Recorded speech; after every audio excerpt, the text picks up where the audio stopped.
Testing. Oh, testy, testy, testy. Oh, Jazzers, you fast guy. Jesus Christ. Real fast guy is real fast. I hope you're well, Bubby. I am just firing up my chat.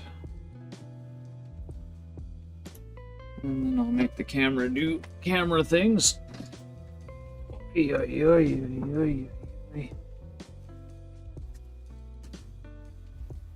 Alright, let's see here what we got going on over here. Whoop. Ohio! Oh, hello! Oh, excuse me. That's about where we want that, I think, probably. Celebrities, Jazz. Thanks for coming to say hi, man.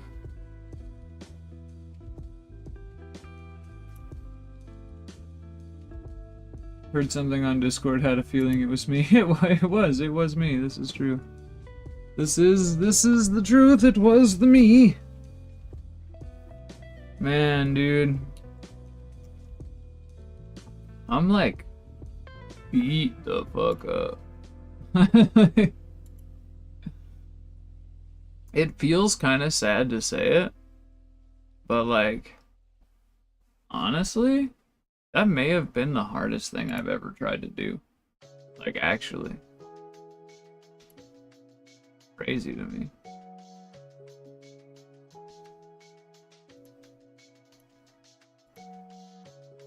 Whew, alright. Exclamation mark sesh. I need a hoot. Oh, easily. Kids sleep, man. It was the rain, Jazz. Straight up, dude, it's the rain. I said it to Kath, too. If it didn't rain, I honestly think I could have finished it. I really do. I was 4 hours from the end. I don't know if you saw any of the end stuff. I took a picture of my face. This is what I looked like pulling into the pits.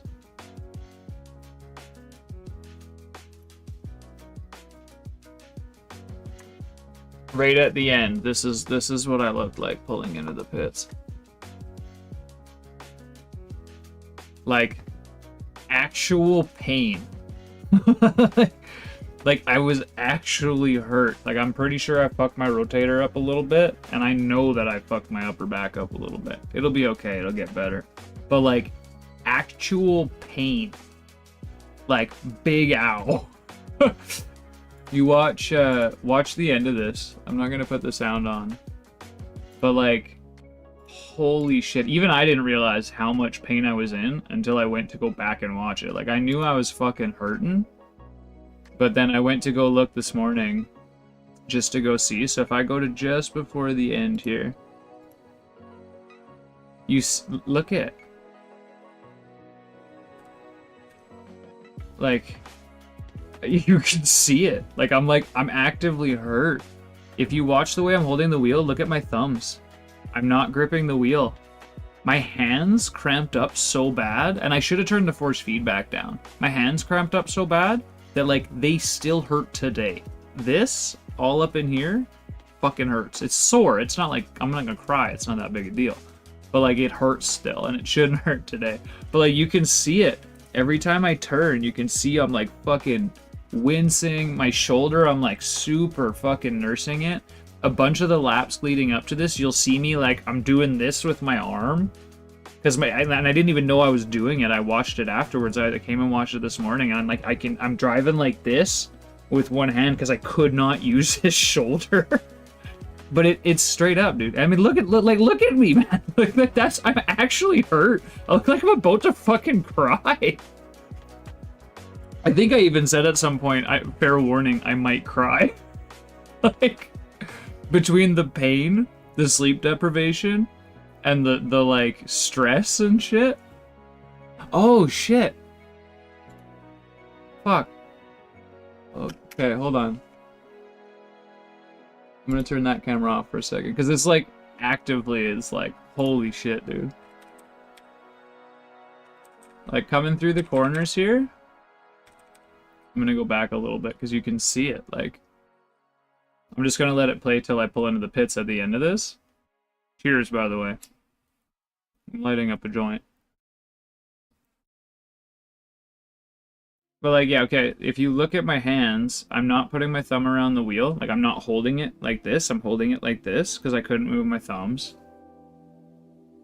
You can see it in my face. Like, I'm like actively, and you'll see like, I know when I was hitting bumps, there were points where I was like taking my arm and like I was driving with my left arm curled up against my body and just driving with my right hand. And like I was doing good. Like, I'm aware of my situation. I wasn't a danger to other people, so I was doing my best to stay out because I wasn't a danger to other drivers. It just got to the point where I was a danger to myself. And to be fair, like, the PC crashed. I think if the PC didn't crash, and if I had a couple of guys around, like, if I could have made it another hour so that like a few of the East Coast guys started waking up, and I could have got a little bit of extra support in chat, I think I might have been able to push through it. Maybe. But the big thing was the weather. If it wasn't raining, I'm like 90% sure I would have been fine. But like, okay, yeah, you like right there, I came through that corner and you like, look at my eyes, dude. You see this like, ow, the ow face? Like, I'm like breathing and wincing. My fucking eyes are like squinty as fuck, like pain squint too. I'm not like they're not like closing like I'm falling asleep. It's like something is wrong with my fucking body and I'm not listening to the signs, you know?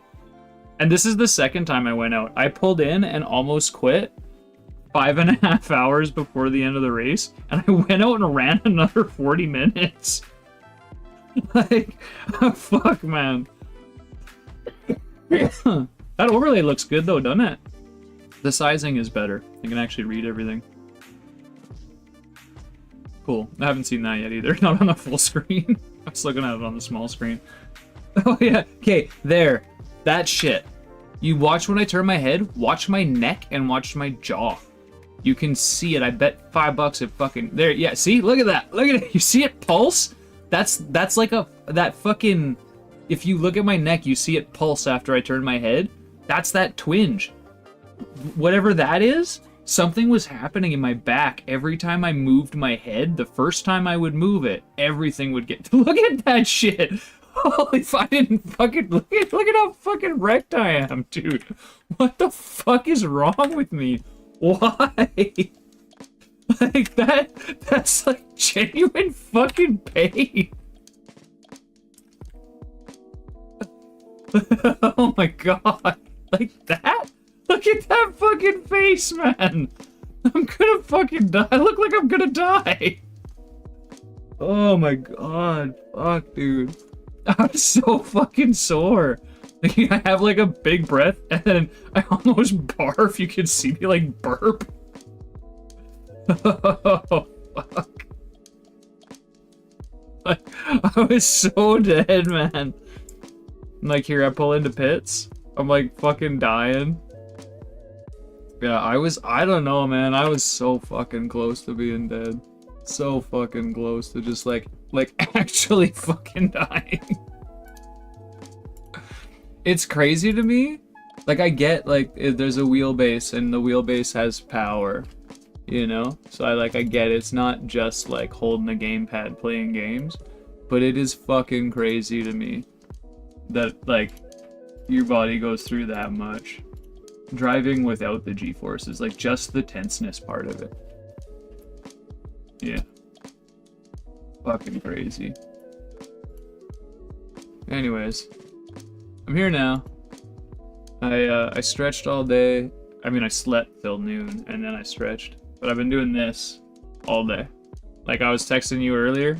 I'm like messaging you. I'm just doing this all fucking day, trying to get my neck to open up.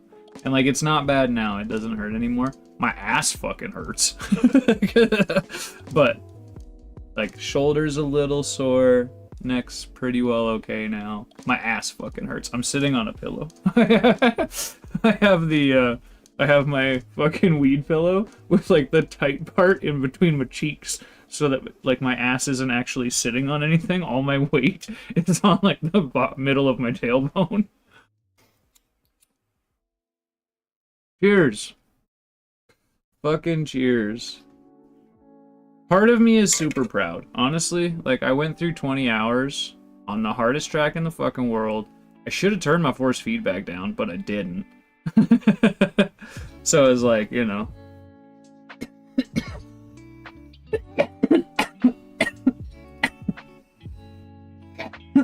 Excuse me. Harder than it needed to be. But yeah, no, straight up. Like, I'm like, part of me is really disappointed that I didn't finish it because I was so close. The other part of me is proud that I got that far. It's like a weird, bit of a weird mixture, honestly.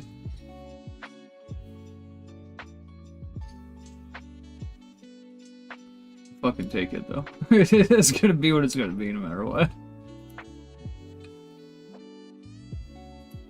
Alright. There's our SnowRunner settings. Cool.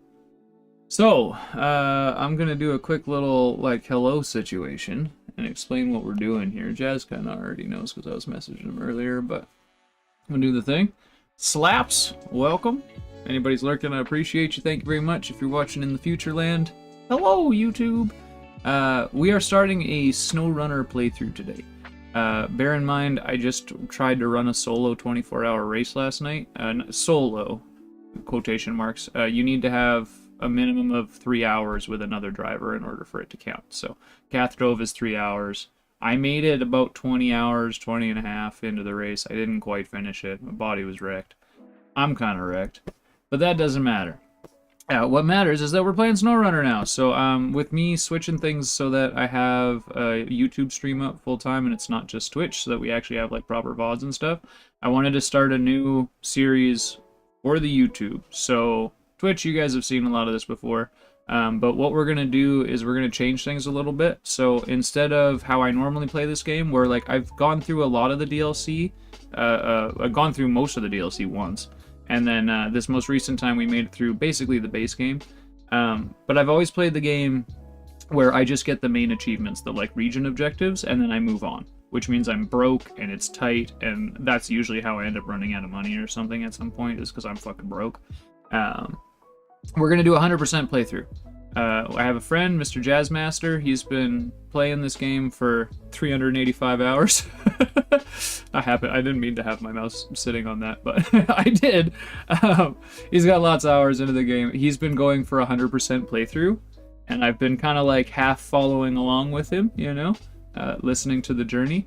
And I honestly, like, this is one of those games where like I kind of thought 100% playthrough was like a bit of a pipe dream. But he's done it on the first 2 maps, and he's just about to finish the 3rd. So I would like to join the homie in the attempt at 100%ing this, using him as a little bit of inspiration, because I know it can be done. And I just finished trying to do a 24-hour race, so, you know, if there's anything we've learned about me in the last 24 hours, it's that I like to try to do things that maybe you shouldn't do. And this is one of those things. So yeah. If you're on YouTube, if you're on Twitch, I do have chat up on the side. I can't remember if it's still allowed or not, but you've got the Twitch chat next to the video. You got the YouTube chat next to the video. So I'm not gonna put it on screen because apparently they don't like it when we do that. But yeah, let's first and foremost get our stuff working here. So if you play SnowRunner and you have controller issues, this is just something that's good to know. Game Drive. So you can use a couple different programs. X360CE. If your wheel doesn't work with this, but you want to use a wheel, or if you want to use another thing, you could use a joystick if you wanted to. This program lets you map whatever inputs you have on your computer as a gamepad controller. Really cool way to do things. I just want to be able to use my shifters. So what I'm going to do is I'm actually going to map my shifters to keyboard presses. I do that with a program called Antimicro. You can download. There's an Antimicro portable version on GitHub. Specifically, the portable version is the one that I would download. It seems to have less issues and it's less invasive because it doesn't actually install. But you get this fandancy little window here, and then you just figure out what buttons are which. I pull that, you see it lights up the purple where it says space. I've already mapped it, so that's mapped to space. My shifter, 1, 2, 3, 4, and you see the numpads going up there. So that's how I set that up. With this game, the stupid controls, Control Windows T. Did I do it? I did it. Okay, there we go. Sorry, I was just making sure my chat stayed on top. The stupid controls on this game, pretty much every time you go to play it, reset. So I'm willing to put money, yep, that the controls have reset. So get used to doing this. Go into that, do that guy. We're gonna knock the music off on there. We're gonna go into controls. And like I said, so I do it like this. My lowest gear I like to have as 1. My low I like to have as 3. And my low positive I like to have as 2. And that just lets me have my hand in a comfy spot when we're running in like low 3 for a long time, you know? So we'll do those guys. Auto I like to have in 2nd gear there, and then I put neutral in the 8th one, or the 7th one that nobody ever uses. Jazz, that just hyped you up so much to finish this. You will, man. You will. I know it might take some time because it's a slow fucking thing, but I have full faith. You got that. Alright, and that's all. That sensitivity stuff stays the same. I just want to put these all at 50. And that's pretty much good for me. I don't really get into fine-tuning it. It's not like this game, like, you know, it's not like you need force feedback for it, you know? It's just nice to have. Makes it a little more immersive. I have to invert my throttle and my clutch and everything. I am using Moza equipment, so everything pretty much just works. Hello? Why is my brake not active? Hello?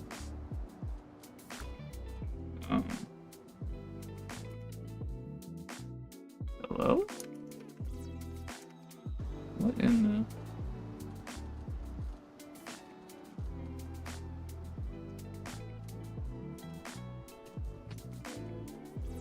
That's odd. Okay, normally I don't have any problems, so I assume that this would just work flawlessly. Where's the Moza window? Did I close it?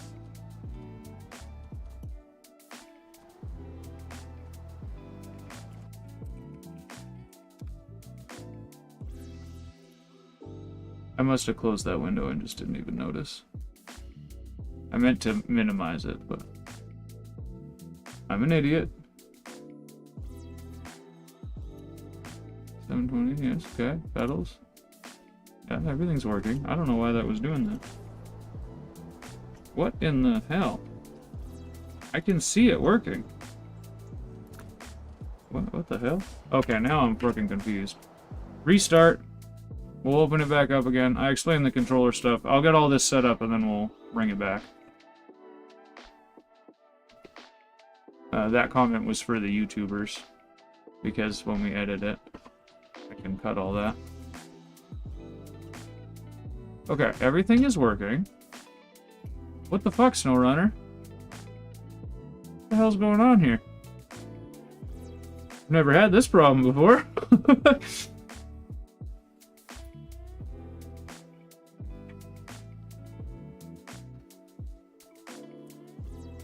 Everything's always mapped, no problem. Wonder if, like, the brake came unplugged or something. No, it couldn't have, because it's working in the driver. Yeah, I don't even know. Oh well, what matters is we get to have doobies. Okay. Settings. That one's stuck. That's stuck. Okay. This should be on custom. There we go. I don't know why the brake didn't work.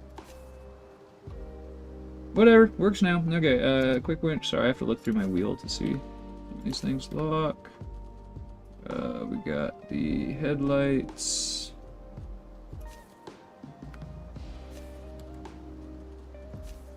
Functions.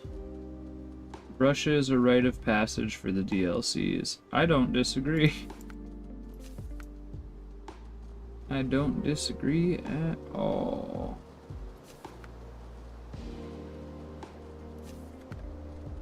It's like you do Russia and you're like, oh, how much worse could it get?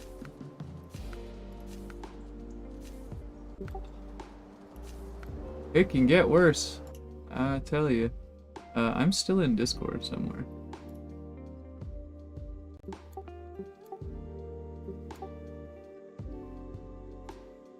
Weird. We'll just close that. You do unlock some really nice trucks. Yeah, the, what do you want to call it? European? Not the way to say that, but the European trucks they're all quite good. There's like I think a van too that you can like use as like a scout truck or something like that.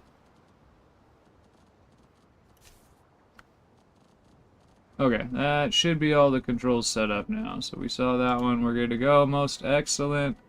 Woohoo! Okay. Alright, here we go. So, we're gonna go new game. Let's go hard mode specifically. And I'm just gonna, I don't know what this is. So let's just delete that one. And I'm gonna delete this one too, because I like to run our main file on number 3. Alright. This is the one we're doing. Here we go. We've clicked a thing. We've got it. Hard mode, which I'm used to. The time I played through a lot of it, and this most recent one, we did play on hard mode. But now, things is a little different. So, my strategy is going to be to, I think, explore first, as much as possible. Explore and build bridges.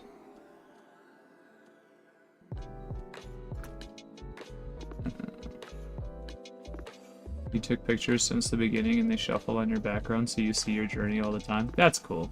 That's like a nice touch. I like that. We shouldn't have any upgrades at all right off the bat. It really should just be using like regular old crap.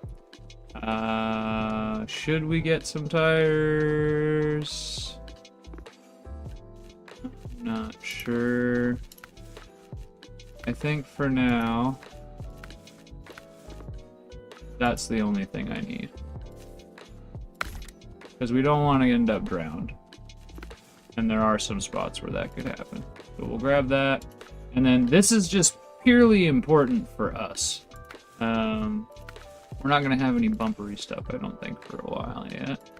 But the fog lights make a world of difference in terms of like actually playing. It's actually nice. 172 photos you have. Well, I mean, that checks out though. You've got a lot of stuff.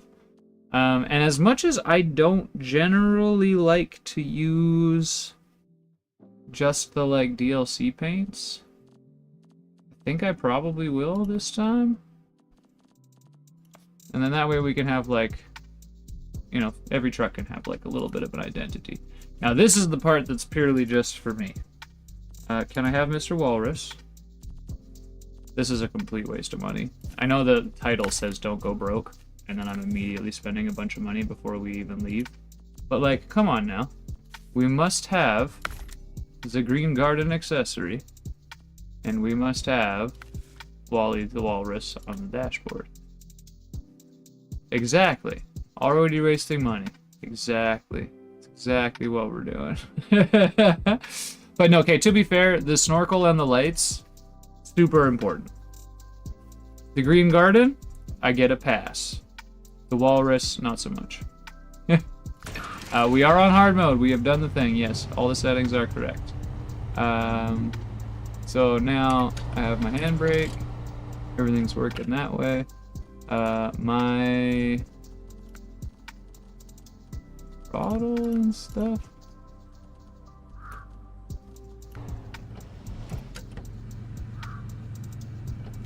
Oh, we're good now?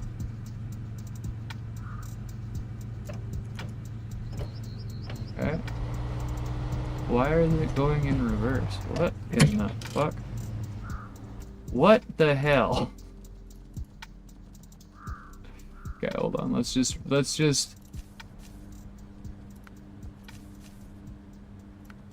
Ah.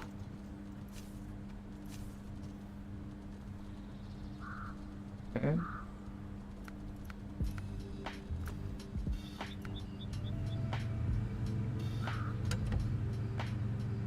Are we good now? Hey, we're good now. Okay, cool. We got it. So yes, we are on hard mode. We have our little trucky truck there. It did not do the paint, which seems unimportant, but no, it's very important. We're gonna do the paint. Looking good though. It's all good. It's all good. We got the upgrades that we need to actually accomplish the things. Make sure we get these trailers all seen and everything.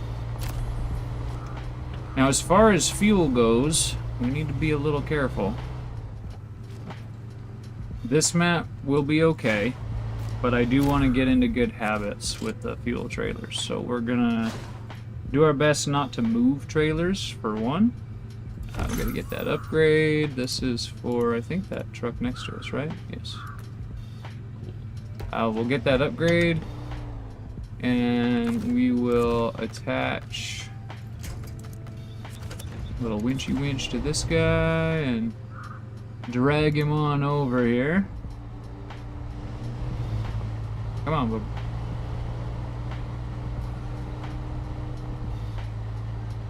There we go. Very good, very nice. Okay. We have accomplished our very first task. I don't know why that didn't stick, but it did now. So there we go. Leave the garage there.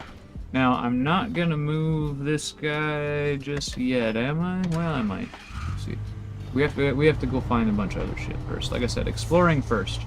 So we're gonna kind of somewhat role play this, right? Anybody that's watched me play this game over the years know how I like to play it. We'll try to do things a little bit differently this time, but we will be doing some like role play kind of style here. So the idea is we've got our garage, we've moved in, we're coming to save the area, whatever, help out the neighbors and whatnot, but we literally have no idea what's going on around us. So we're gonna try to make a quick bit of a plan here. I don't want to run out of fuel, but we want to get all of these things kind of found as soon as is possible. I think we'll go for this guy then first, right? We'll get the watchtowers first. I do believe that is the way. Here we go.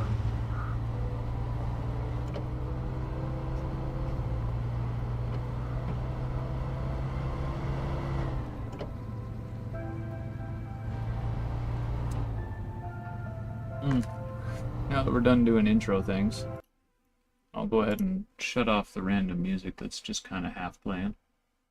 Sorry.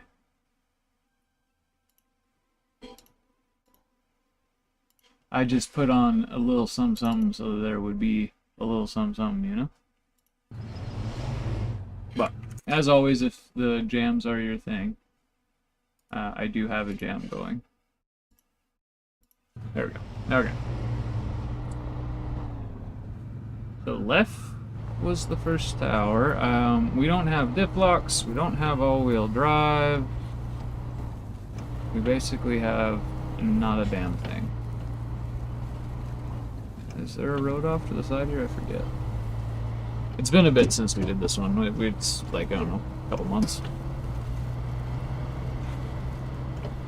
I did recently have a playthrough going, but like I said, with the idea of trying to do YouTube stuff again, I figured I don't want to do the YouTubes a disservice by making them join in the middle of a playthrough. You know? Yeah, where are we at there? So there's that thing right there. We can go up to the left, but we can't go up to the left here. This first little bit's gonna be a pain in the ass. There's kind of no getting around that. Road tires. Only all-wheel drive. We don't have diff locks. Don't have low gears. All of that stuff. So it's gonna be a pain in the dick. I'm also going to attempt to not just buy a DLC truck right off the bat. Usually I'll get enough money and then we'll go buy like either the Jeep or a Land Rover or something that's like super freaking competent. We're not doing that this time either. Like I said, we're kind of role-playing it. We're going in, we have our truck, that's it. This is our nice truck. This is the indulgence that we had. We got our walrus, we got our green garden, snorkel and lights. That's the best we can do for now. You don't need gold to get the 1% on the trials. So what you're saying is I don't have to grind the trials to try to get gold, but that I probably should, right? Not having the third low gear is going to be a pain in the ass for a while. But it is what it is. Okay, so not having the for the trials, I should probably try to get gold though, right? Like if I'm going to do the YouTube, I might as well try, right? If we're going to go for 100%. If you are able to get gold on it, it is suggested to farm it 5 times because you can get the money. That makes sense. Okay. Come on, buddy. Okay, it's fine. It's okay. It's probably just a rock.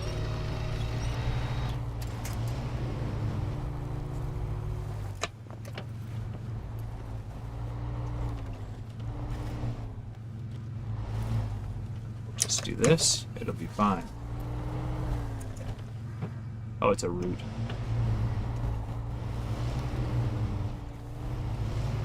There we go. Maybe. Wow. Been a while since we drove with the first truck with no good tires and everything, isn't it? Man, is it gonna be nice to get some upgrades going? Dave! Excuse me.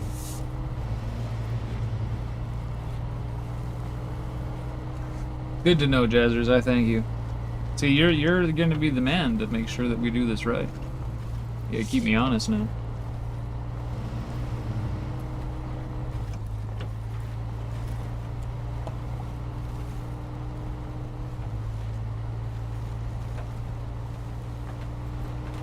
Got to be getting close.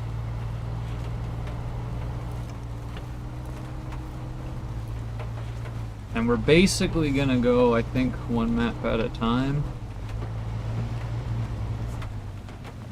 And we'll get this first map scouted, get any bridges that we need to get opened. Yeah, there it is. And then next map, scout, bridges, and so on and so forth. That's gonna be our plan. Scout, bridges.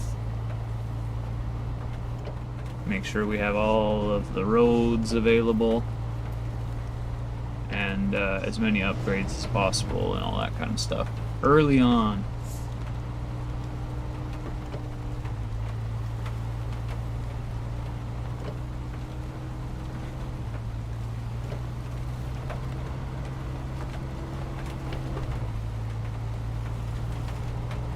And here we go. We've got our first upgrades, BB, or our first tower, whatever. Excellent. Excellent. Upgrade location discovered, and I feel like should be part of it to make sure that we do the thing, right?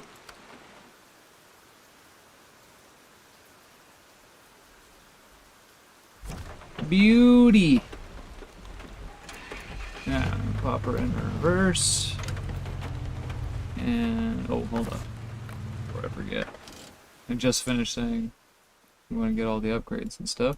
This one goes back into there. I don't want to go back into there yet. Although we will have to. There's a truck back there, so there'll be something. The upgrades on those bridges, that's the first one. Alright, we've got our first upgrade. We know where we're going. We'll do a little exterior camera action for you here. I'll drive around in the interior most of the time just because it's, you know, I like the immersion side of things, but we'll try to give you them pretty exteriors as well, you know? What's the point in painting the trucks if we're never gonna see it, right? We're gonna try to keep them in good condition too, like, you know, drive them like it's our trucks. Drive it like we gotta pay for it. We're in hard mode. We do have to pay for it.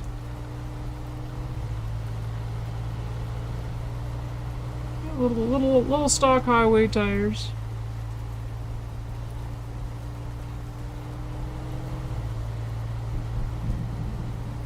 Oh, so pretty.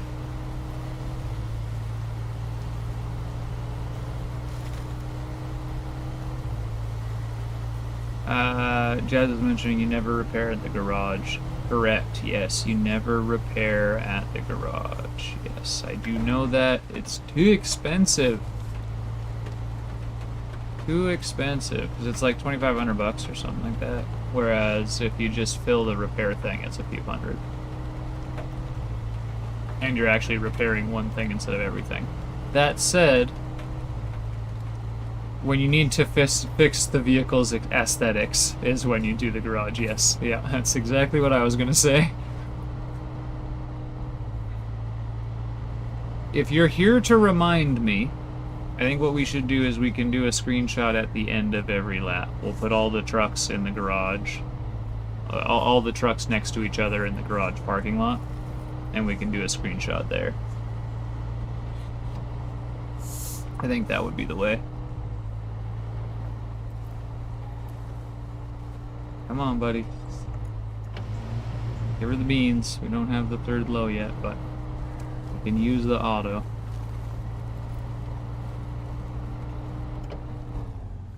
You did that the first two maps?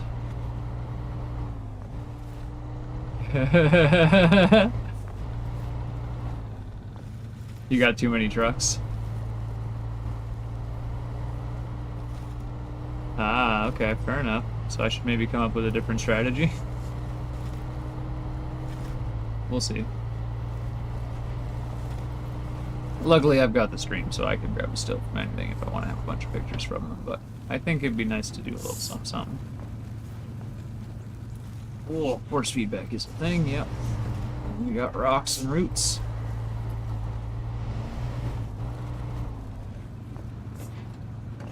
Okay, yeah, let's put her in low gear because we're going down the hill and I don't want it to roll that fast again, please and thank you.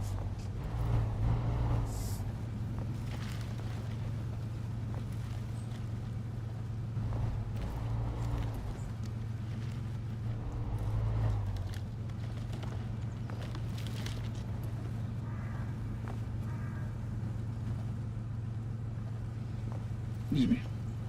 Well, yeah, now that you're paying for fuel as much as you are, it's not like the first map. And like even Alaska's, at least the fuel's more expensive everywhere but the two stations. Oh yeah, speaking of that while we're talking, I'll pretty much, I don't know where everything is, but like I know the maps well enough. The first two maps, we know well enough. Russia, I get hazy on. The DLCs, I basically don't remember at this point. It's been long enough. We only did one of them with this most recent playthrough, and we didn't even finish it. I'm like, just fucking got all of the towers seen. And,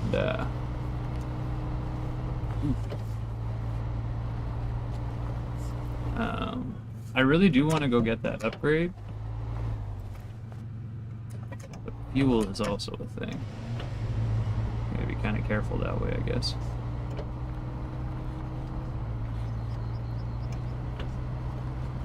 I guess it's okay on gas. It's pretty good, to be fair. We're gonna grab the upgrade. It was this left, I think. I'm also going to try not to use markers, just as part of the immersion side of things, you know?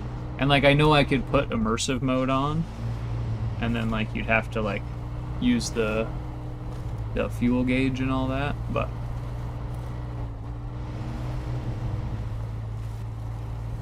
we'll see. One thing I should do, actually, just while I'm thinking about it, sorry, I didn't even think with this game in particular, we should put this over on this side. I think, because then you can see the fuel and damage. Probably more important than the gear, no? I think.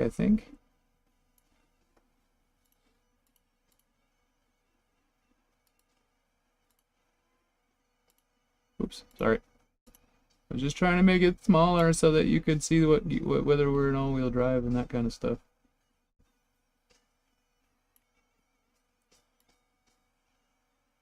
There we go. Sorry, little minor adjustments here. If that's not too small, I think that's probably a better place for it. You can see we're moving forward. I feel like the gears are less important than the fuel damage and the stuff that pops up on the right when you do the all-wheel drive and all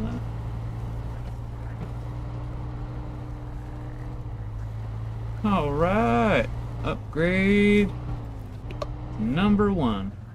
Here we go. Easy peasy. I'm pretty sure I did this in a big truck last time by accident. Go, get the upgrade, and this is a lift kit for the GMC. Okay. Cool beans! It's going to be probably easier to just go straight out this way, then try to back around. We'll turn around still and go back out that other way, because that's the direction we're going. But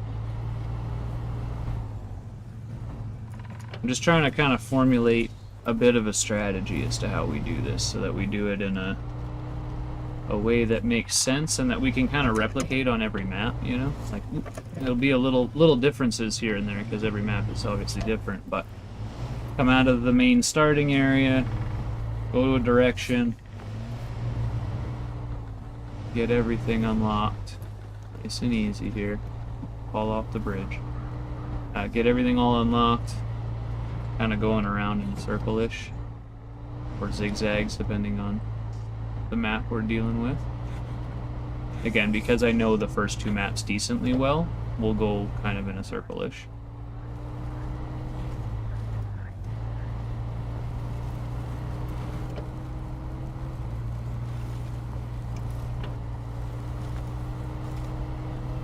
And I want to say hopefully we'll make good time on the first map, since Alaska and Michigan are something that we've done relatively recently. But also 100% completion that's a lot. I'm pretty sure when I say done, we had done like 50% by the time we finished all the main missions. Upgrades and all that. Jimmy. But we're doing it. We're going for 100%. I've never 100% completed a game before either. That's like not a thing that I've ever done. So this is like, this is different for me. This is a very different thing. Don't even think about finishing the map just one step at a time, right? Right now, we want to get all the towers unlocked. That's all we're concerned with.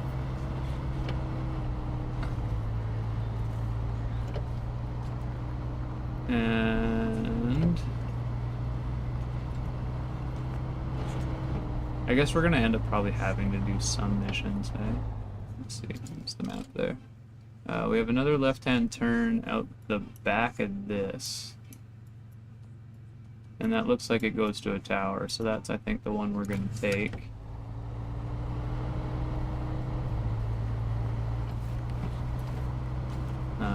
We should find a fuel truck or something too.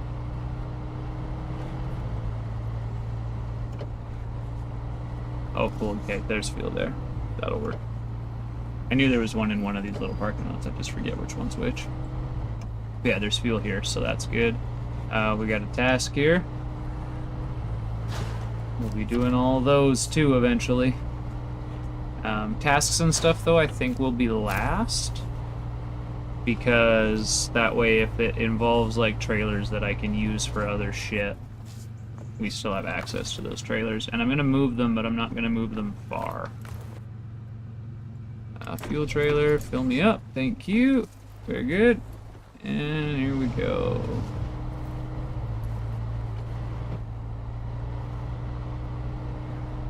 Oh god. Oh no. Oof. This is the swampy one. I don't know if we can do this with road tires or not. We're gonna try. I'm gonna put it in low and hope that, like, you know, with low it won't sink into the mud, so hopefully we can keep moving. Try to keep it kind of by trees and stuff too, so that we have things we can winch to.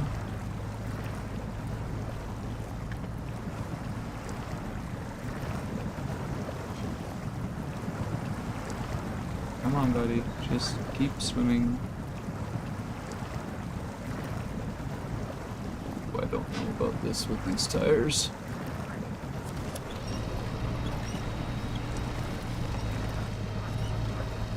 It's gonna be what it's gonna be again. Just try to keep it by some trees.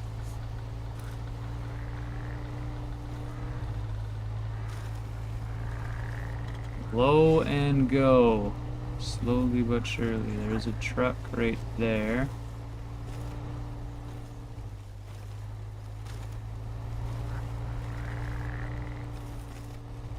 Where's the tower? I don't actually see it. It's out here somewhere, right?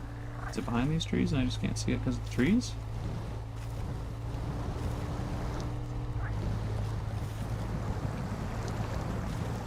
Kind of looking through the water there. Straight across, right there. You can see more road. So we'll just kind of plug on through here. Through the nastiness. And we'll just grab a stump and pull, and grab a stump and pull, and kind of just be what it'll be. We'll keep moving here as best we can.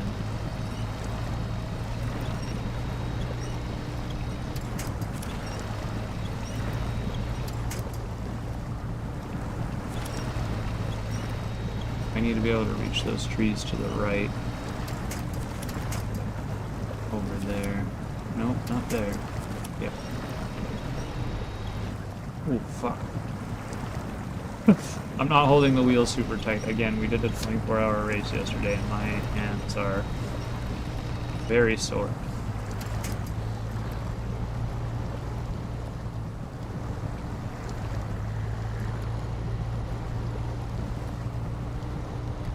Yeah, there's step one. Yeah, there's the tower right there.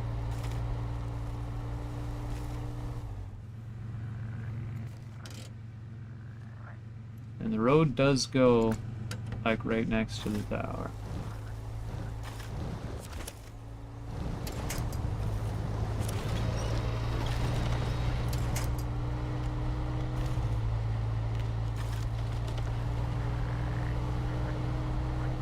So just follow it around, because I think going through there with these tires, no lift kit and no locking diffs, is probably not the best option. Honestly, I probably shouldn't have gone for this tower, but in the name of trying to set up a process and do things right,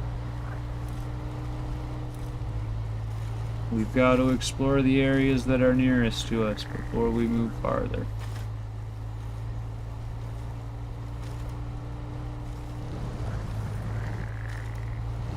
I can say, though, if this was me and this was my truck, I would be being very careful right now.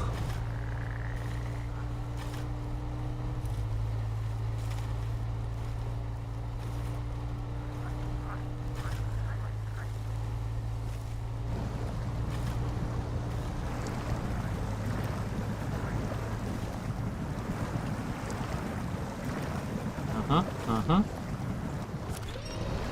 Keep me moving, please. Pull me up out of there. Be able to get a little traction on the grass. And we can work our way on over here. Around to the next widget.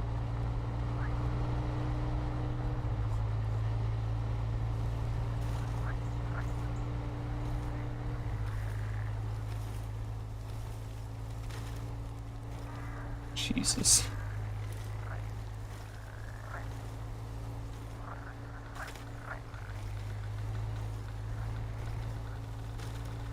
Hard mode hits different.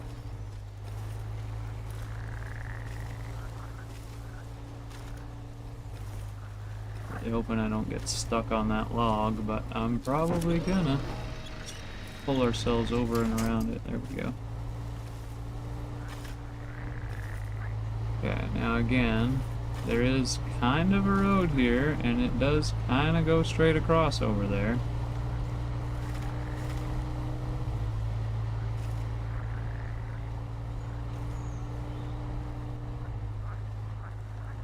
Let's see if we can get ourselves over there.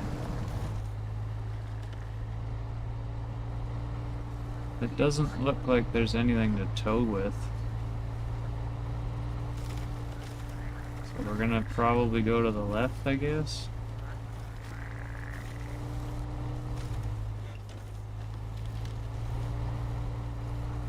A little nervous. Little nervous. Truck looks good though. Oh, okay, it's not as deep as it looks.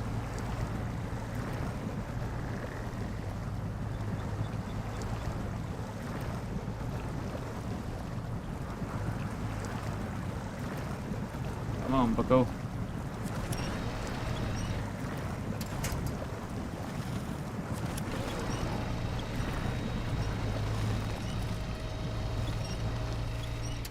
No, with these tires, you're not even moving off the roads in Russia.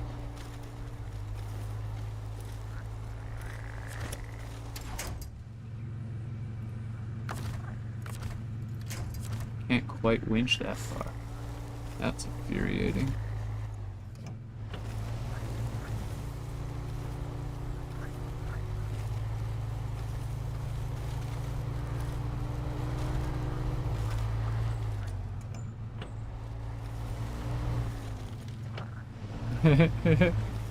Is this roadcraft? Highway tires through the mud? What?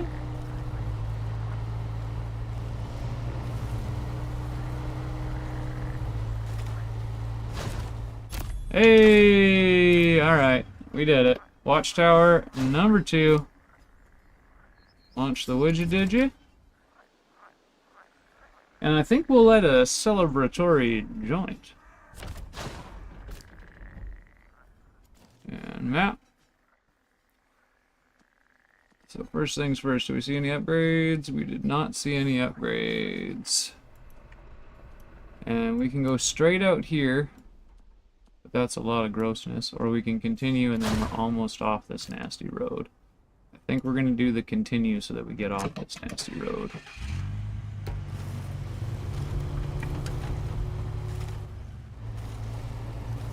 Uh-oh.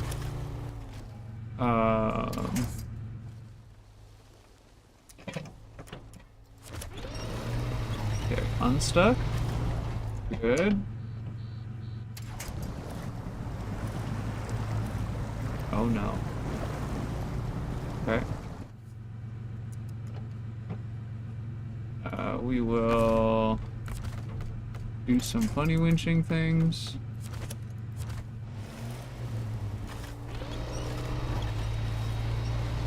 Because that'll get me up out of there. And then once we're not in there, dodge across here.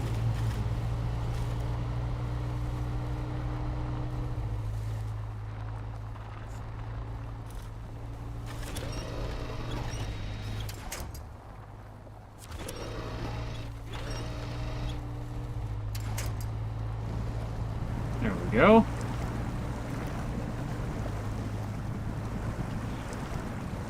So at least now we're moving in the right direction here, and it looks like it dries up right up there.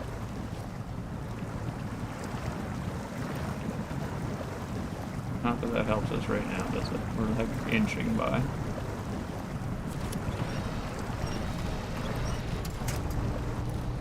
Kind of pull up to the right, and then we'll, or sorry, pull up to the left, and then we'll try to pull up to the right, and so on and so forth.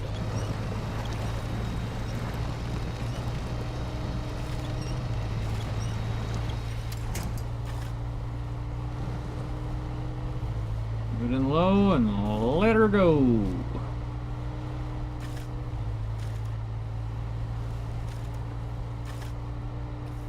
Getting to be dark. We'll click our giant lights on, and it'll never be dark for us.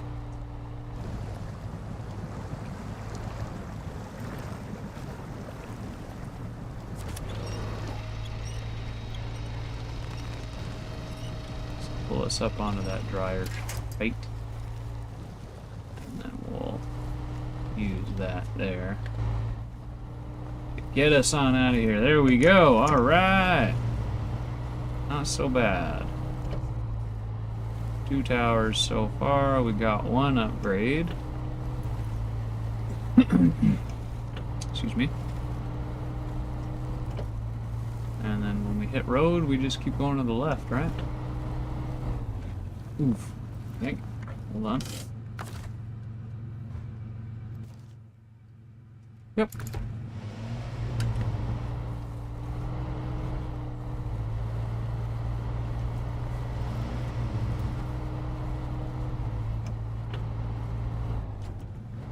Easy, we don't need to be rolling the truck. We don't have any other vehicles out right now.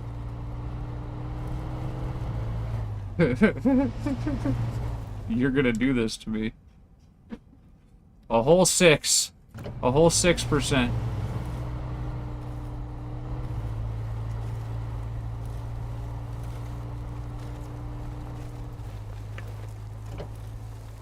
Come on, dickhead. Fucking move. Really?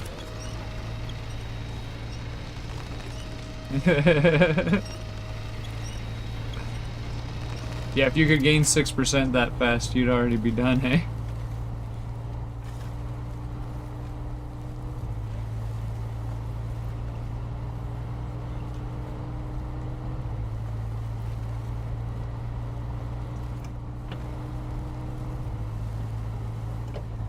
Alright.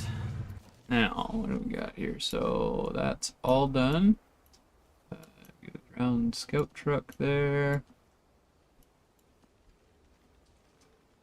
There's the fuel trailer there. I don't have, like, tires or nothing, so I'm not gonna be getting anything rescued. Fallen power line. I believe that leads to the other gas station, so we are gonna want to do that. But towers first. We can't see where we get any of the materials without the towers.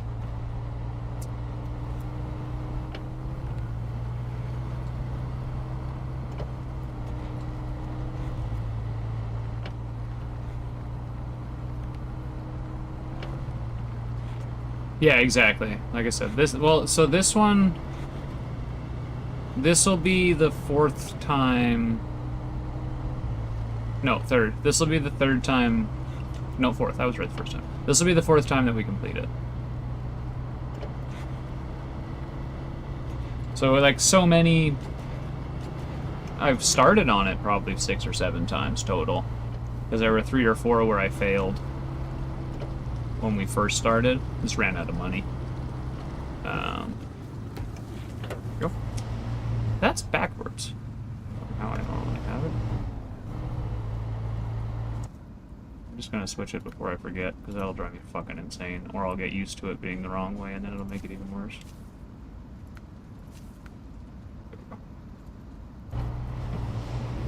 Yeah, 4 times. This will be the 4th time I complete it, but the first time that we do a lot of the missions on it. Because are there logging missions on this map? Is that a thing? Do they exist? Should be able to go up down here.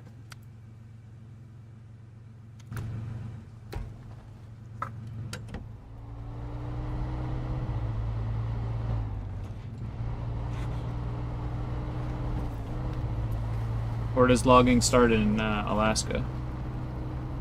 You need to invest 20,000 in order to be able to do them. Shit. Yeah, see, I've never done those.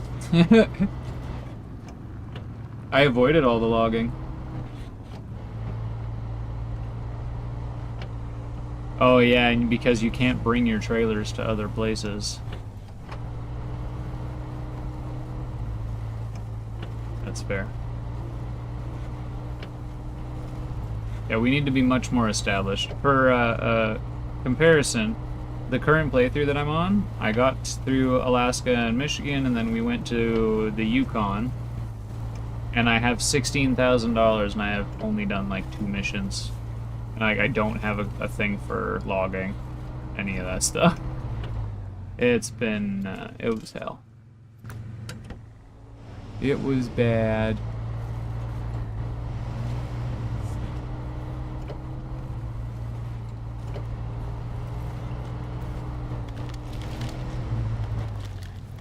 There should be a road out here, I saw it.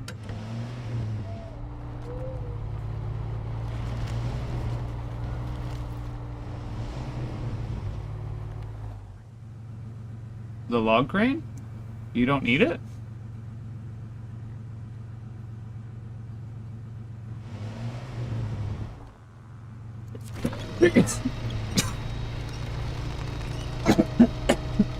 Excuse me. So you can auto-load logs? Oh, I didn't know.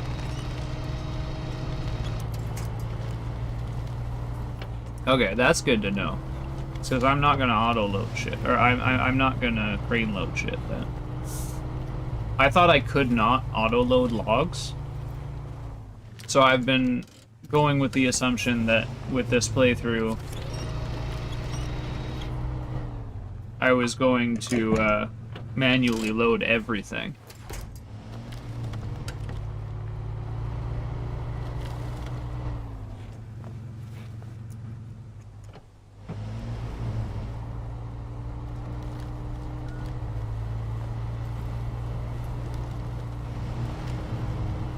Well, yeah, because Spin Tires had no auto-load nothing. Spin Tires was all, like, logging shit. And then Mud Runner, I honestly didn't play as much Mud Runner. I played more Spin Tires. Auto-load was a new thing to me when I came to this, and I was fucking stoked.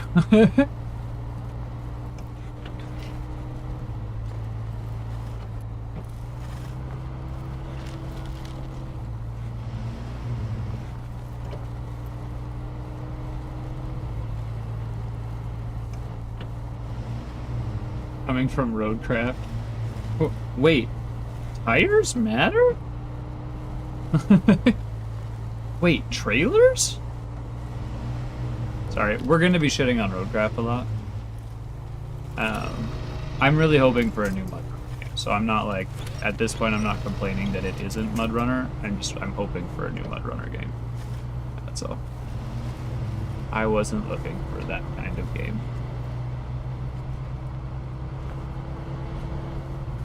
It's not that Roadcraft is a bad game, it's just not a SnowRunner game. It's not a Mud Runner game. It's not a Spin Tires game. And neither was Expeditions, really. Hard mode options coming in September. It's funny.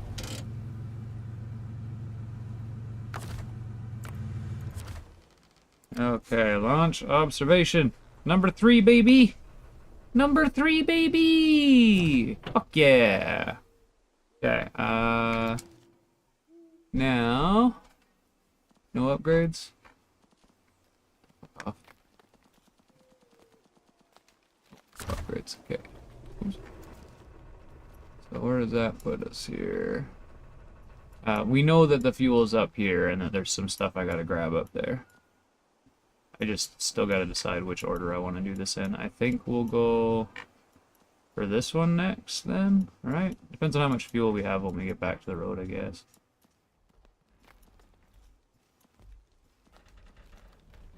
So we need to go on the road and then we stay to the right over there.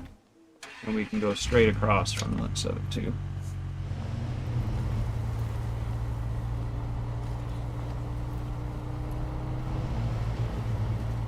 That's one thing too, like, even though you know the maps, these are the roads you don't drive all the time. So, like, I do know that the Scout, as an example, is over here somewhere. And I think there's an upgrade over here somewhere too. But I don't remember which roads they are, I just know they're on the left and they're on the little roads. You know what I mean? I think one of them is rocky. Unless that's this one.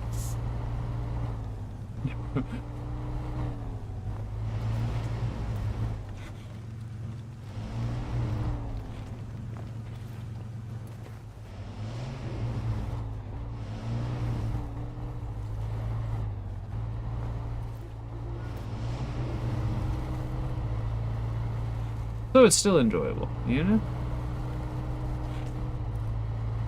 Sorry, I got like right paying attention there because I got scared. Rightfully so.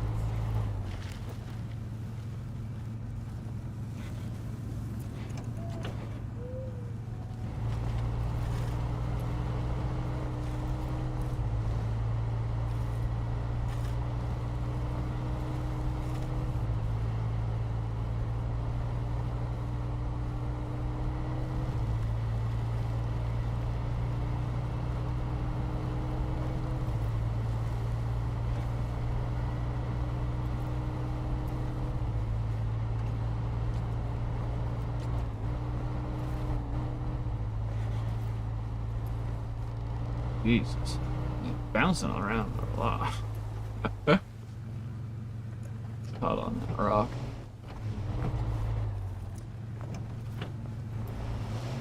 Oh, for 5 sakes, come on.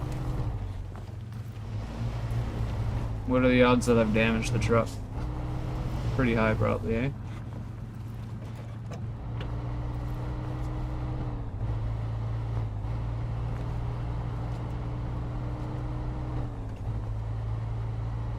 We definitely don't want to go through that water with these tires. That's a big no-no.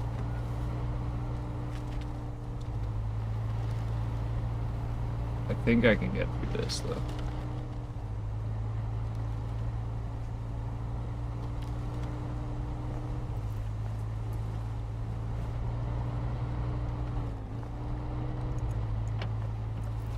Auto. All-wheel drive off.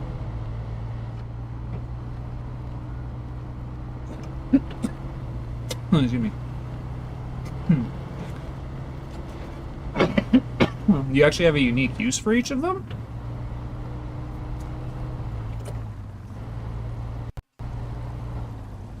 This is just part of knowing the map. We should be able to do this. I have a snorkel. Should be fine.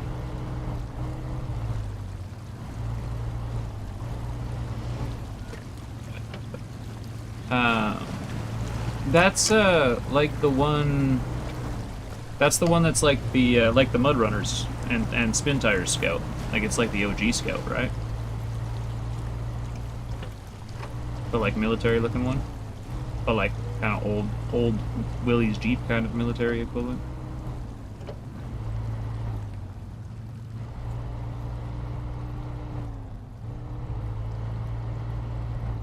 That's funny.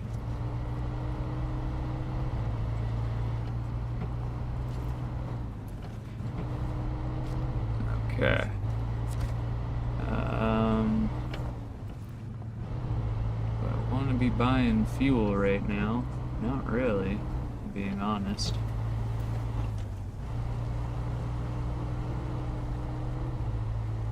We can move that fuel trailer. I think that would be a better option.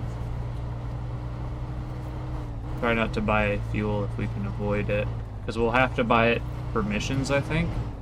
Unless, Jez, you said something about, like, you were able to do a trailer with no fuel in it? Like, deliver an empty fuel trailer?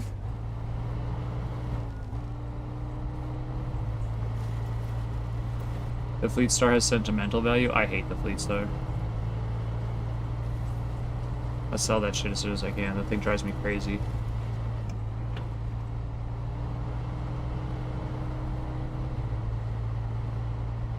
Riot for science, nothing to lose. Well, except for the fuel expense dropping it off. But if we're doing 100%, we're gonna have more money. So, well, as long as we don't fucking crash a whole bunch, we'll have more money.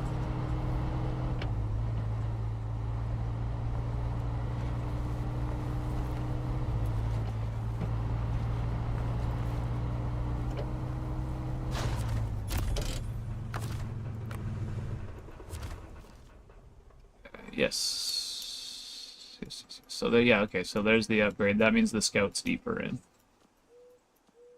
I just couldn't remember what order they were in. We want to get the truck. That'll be a big one.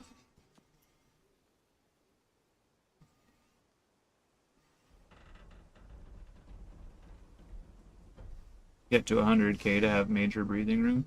Yes, so usually I leave this map with like 70 to 100k. I say usually. The 3 times that we've already beat it.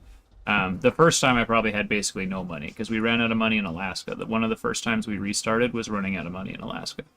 The other 2 though, I had 70,000 and like 90,000, or 90,000 and 100,000 or something like that. No, because I had 70,000 coming out of Alaska. I had 90,000 coming out of here, somewhere around there. You just kind of do if you do the missions and don't fuck up. That's about how much money you'll have before you spend money on shit. Once to get to 200k. Somewhere in Alaska. You bought a truck. Was that when you bought the Scout, though? Because you said you got, you bought one of the Land Rovers, right?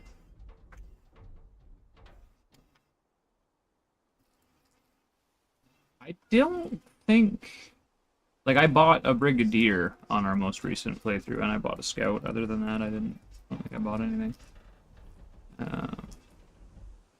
I'm going to do my best, like I said, to make do with what we've got for now. See if we can get to the point where we have fuck you money, and then we can buy shit, you know? Holy shit, cops.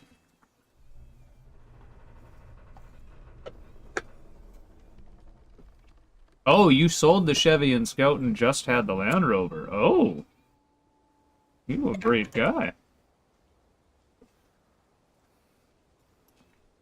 Okay. We want to get this truck. First and foremost, that would be a good idea, because then we can move the fuel and fix the other truck. I think that should be major priorities here. Found the Kodiak at the point you needed a tanker, and the feedstock couldn't hold the tank properly, so you bought a truck. I put a tank on the Kodiak. What the hell, man? You sold that beautiful Chevy? I know it's a hunk of shit, but it pulls fuel around pretty well, actually. Once it's got its upgrades, it does just as well as any other truck with fuel on the back. It's just not for flippy-dippy stuff. The Voron Rad. That's the... It's like got big chevrons on the front, I think. I think I can picture that one. Don't think I've ever driven it.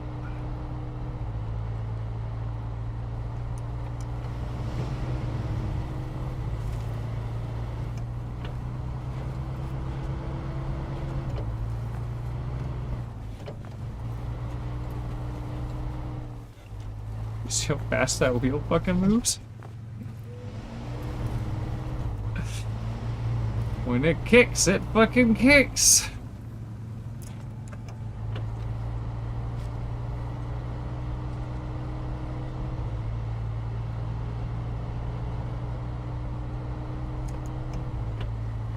Just put it in low for a second so we wouldn't go flying down that hill.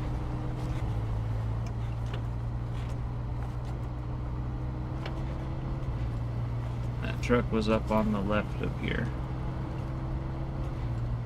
That should be right here.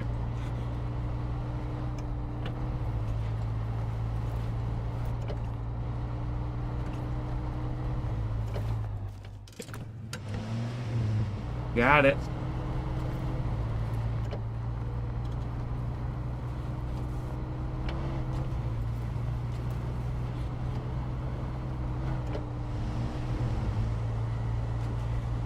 Go. This will be our first real work truck here.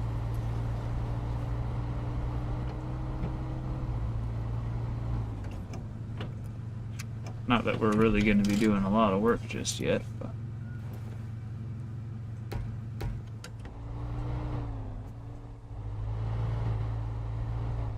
Almer? I can tell you. Almer or Amir? AMUR? You're talking about your next one. The Russian one. Yes. No, Tamir is what I was thinking of. I'm an idiot. Yes, we did. So, we at least tried... The first big playthrough that we did is we tried all of these. The ones that end up being logging maps, we quickly left. The winter ones, the third winter one, I think it is. So we did... We did the Yukon, we did Kola, so it would have been maybe Amir. Is this the winter one? Maybe that's one that we didn't actually do.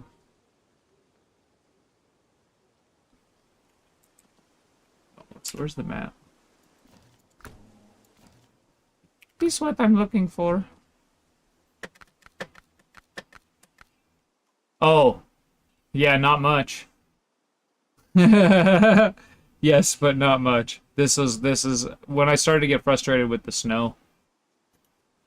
Oh, 24 hours of SnowRunner is fucking easy. The 24 hours of SnowRunner is a fucking joke compared to what we just did.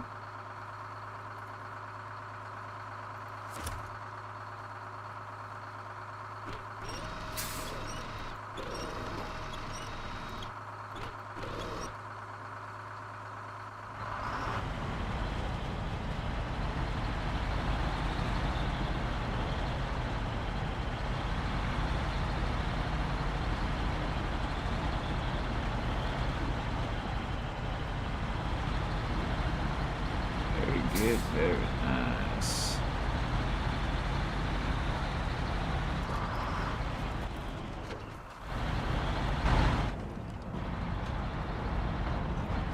No, well, I say SnowRunner. 24 hours. 24 hours of SnowRunner is not physically demanding, apart from staying awake. 24 hours of Norse life. That shit hit different. We finished 35. I made it to within about 4 hours and 50 minutes from the end. I was super close, but I was like in pain, like actually hurt. 35th overall, 8th in class, 69 incidents, and my neck was like, I like hurt. My shoulder wasn't doing great either, but my neck was the main problem.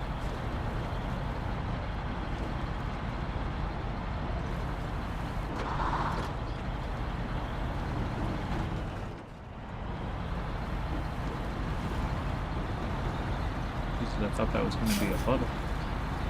Not so much. So we just stay on this road, and this will take us back to the main road.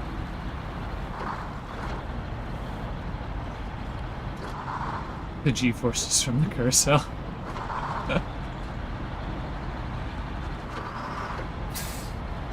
No, it was the rain. It was the rain. Let's be honest. All memes aside, it was the rain. I think I could do it without the rain. I'd still be in pain, but the pain, other than the neck pain, I can manage. And I think the neck and back pain came mostly from being tense because of the mental deal dealing with the rain. If you go look, dude, fucking my, or I mean, you don't have to, obviously, it's a long race to look through, but my laps, like 90, 95, somewhere in there, was after Kath had gone to bed. I'd been awake for a stint or two by myself, and it hadn't started raining yet. And I, like, locked the fuck in. I went from running 845, 840, sometimes closer to 850 with a broken vehicle, to still with that broken-ass vehicle running 835s, 837, 835, and then like 833s a couple times, like sub 835 times, broken car, 13, 14 hours into the race. I was like, lock the fuck in. I was so fucking ready. That's where I'm like I'm mad that I'm disappointed in myself that I didn't finish it. But the performance for the parts that I did run, holy fuck did I do good. Like, I'm proud of that part. Like, at least I can, like, I kind of balance out a little bit, you know? Because I fucking was going. And, like, normally you'll hear me say, like, I'm a pretty mediocre driver, bottom of the top, maybe sometimes, like, upper parts of the middle, you know? Like, not great, but not bad. But that race, like, I could fucking hang with the pros that race. Also, we were top split. So, the fact that we weren't, like, you know, racing and pacing people the whole fucking race, it was top split.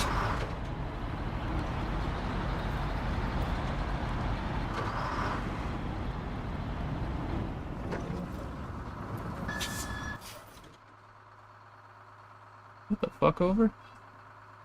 I just, like, dropped the Chevy at some point? What the hell? Yeah, it was we were top split, and I only lost like 7 IR. Oh yeah, like, okay, compared to some of the races during the week, my times were slower, but I had more fuel, and the races during the week were only 3 fucking laps.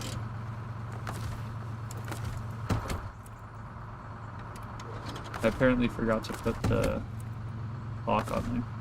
Got stop engine, turn the all-wheel drive off, handbrake. That was off after I winch.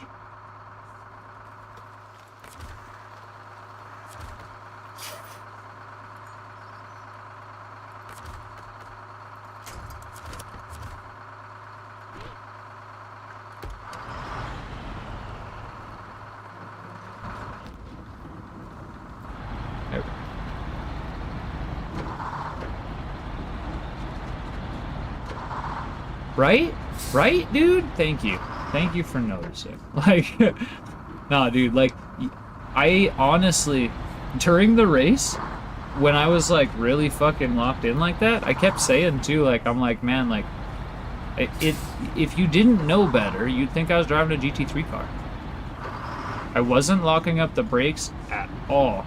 I wasn't fucking hitting traction, losing traction and spinning out at all. There was, like, one fucking spin out on that last would you? And like when I was racing with Kath and the car was broken and I kept having to get used to a slightly different version of a broken car, to be fair, and I want to make that clear, not mad at Kath for that. The way that I said that, it might be taken that way. Not at all. Kath came in with 2 days. I know, Jazz, you already know, but just in case anybody's lurking. Kath came in 2 days of practice. He knows the Nords, but that car's fucking hell. So, he gets props just for managing to fucking settle in eventually. Like, because he did. He settled in for his last stint. He gets props just for making it that far.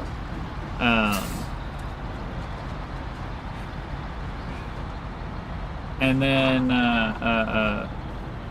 fucking, so I was getting used to a broken car, and it wasn't like the car was super broken.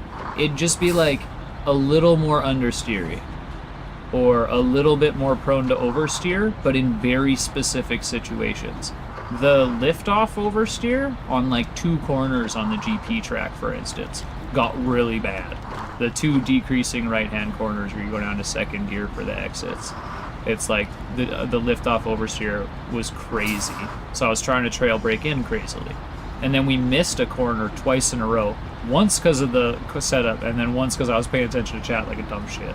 So that did happen once, at least. To be fair, I mean, that's not bad, but still, it did happen once. But that corner, I think I figured out what it was eventually that was bothering me there. Because it was like, you trail brake into that corner, and then you get wide on the gas early, throttle out. That's normal. And then the trail braking got weird, so I started messing with how that works. And then once I got the trail braking figured out, it was coming back after that other accident. The rear end was like a little looser, And I was trail braking like so hard. Like I was coming in third, going into second late, and using the like, you know, shifting down weight transfer thing to get it to really turn in. And then that started looping the car. So I looped the car like probably 4 or 5 times there by the end of the whole thing. And that's the same spot as I did afterwards when I was racing on my own. Was that same that fucking corner drove me crazy. But I got it figured out eventually anyways. And like I said, I started running like 33s, man. It was fucking great. Like if we go... I'm still in pain, to be fair. Let me stop the engine on this truck real quick. Check this out. If we go... No, it's easier to do this with YouTube, honestly.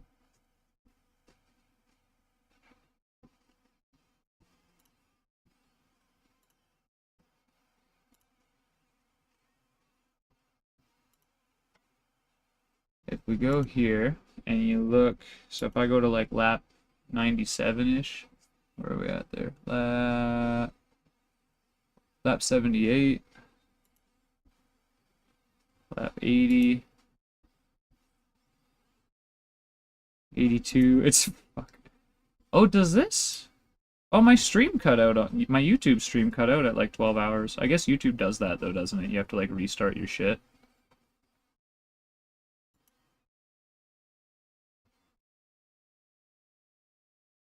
Okay, so this is out of pits.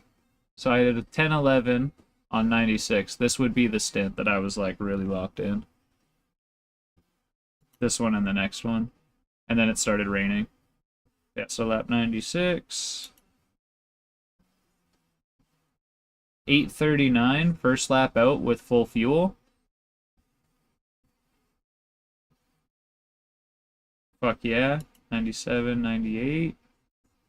So this is like, you know, tires are coming in this lap. 37. Lap 99. 36.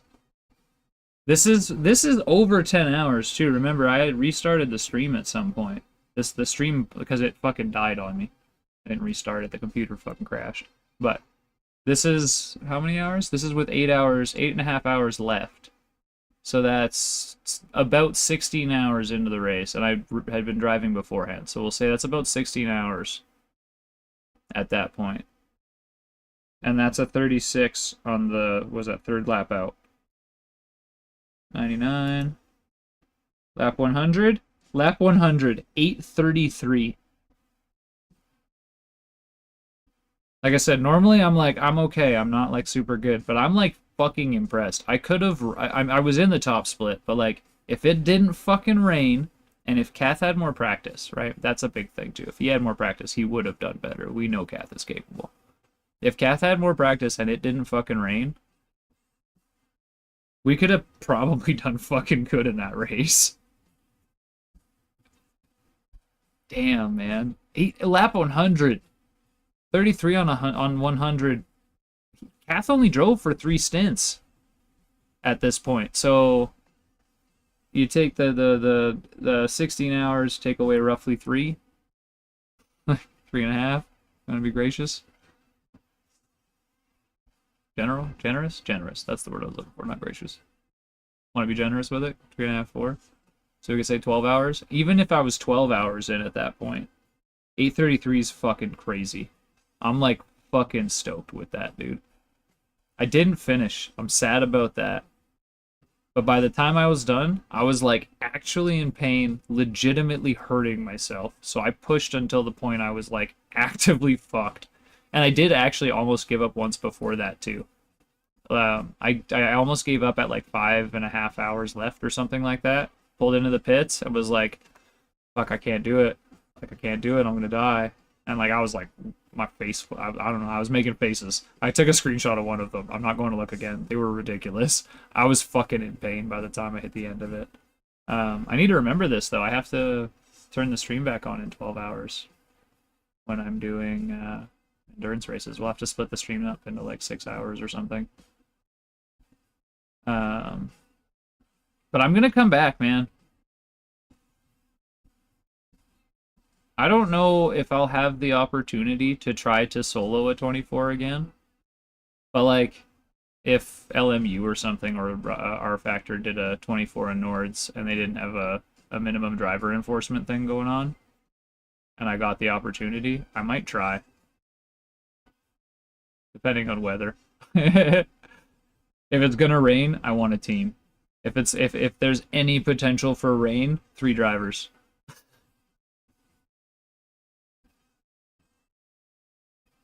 We want a really good wet driver, and Kath and I. Thank you, Phil. I appreciate it, brother.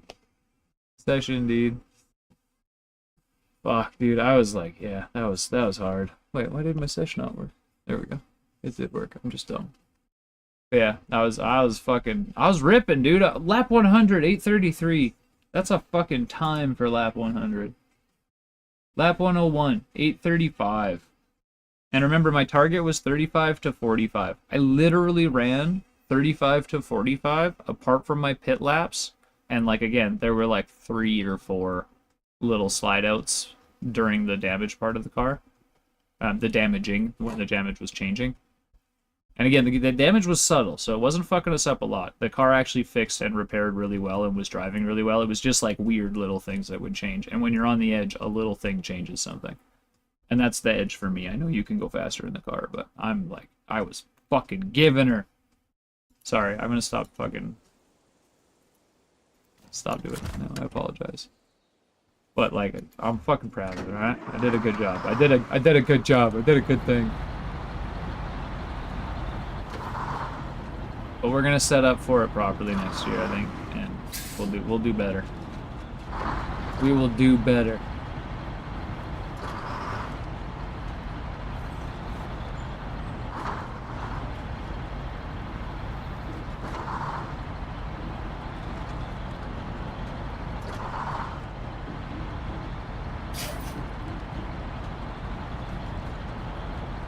Just gotta let this thing go.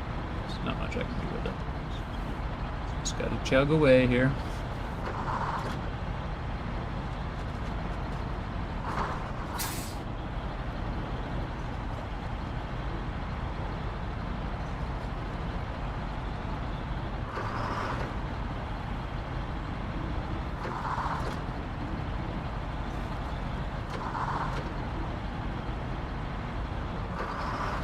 Alright, just want to fix something. It seems like my music is loud. Okay. Here we go.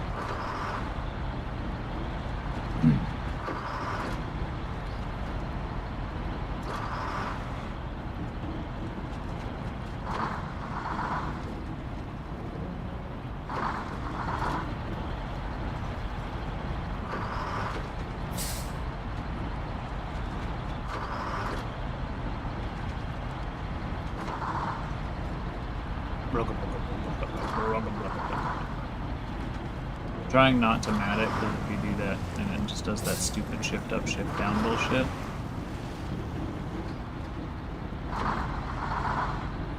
Automatic transmissions in this game are a little janky. A little weird. It's like your transmission isn't actually an auto. It tells you you're in auto. But really what's happening is somebody that doesn't know how to drive a manual is driving the truck. Like a little person in there. Doesn't know how to shift. Doesn't understand clutch.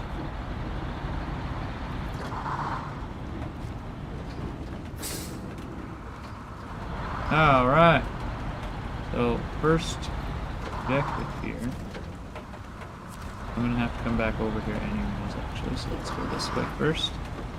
We're gonna grab the repair trailer over here.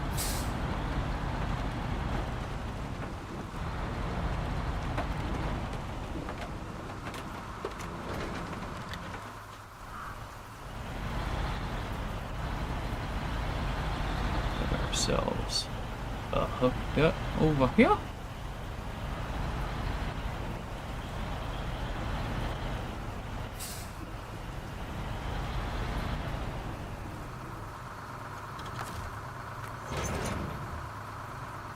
Done.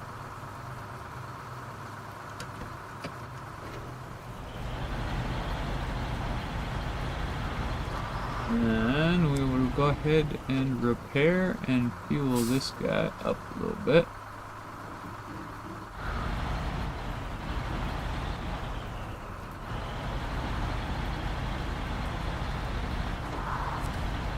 And like I said, with the trailers that are around the map, we're going to kind of limit ourselves. We can move them, but we don't want to just straight up be stealing them.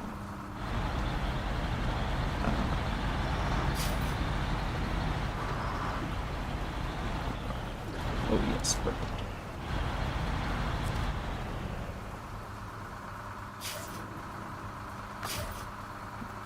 That guy real quick, stop that, and repair this thing. Beautiful. Fuel this thing. Just a little bit.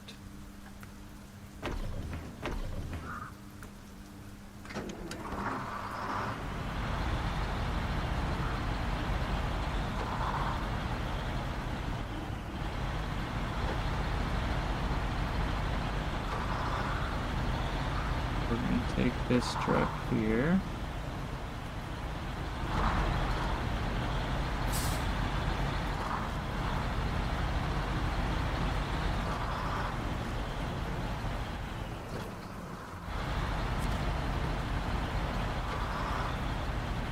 Put this little trailer right up here.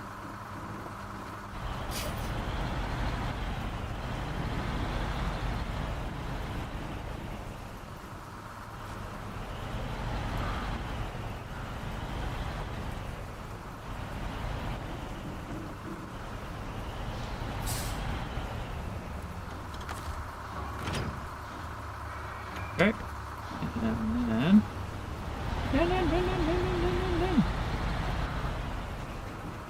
go over here.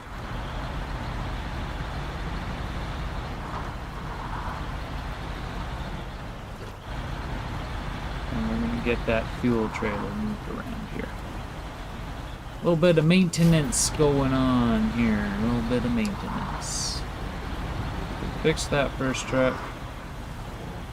We've got ourselves a couple of somewhat competent vehicles now. Well, this one's kind of a piece of shit for a while. Still keep it around.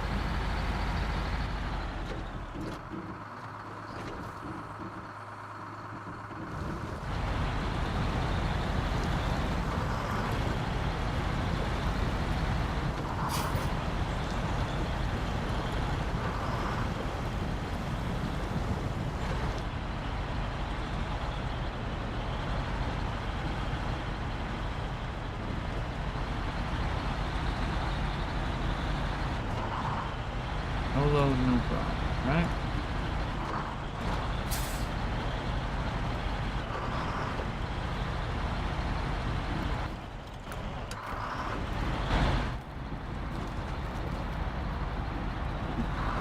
If it'll like actually move here.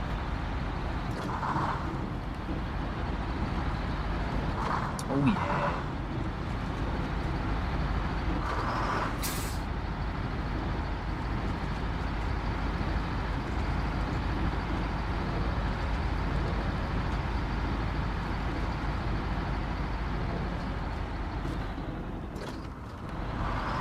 Slow down up in here.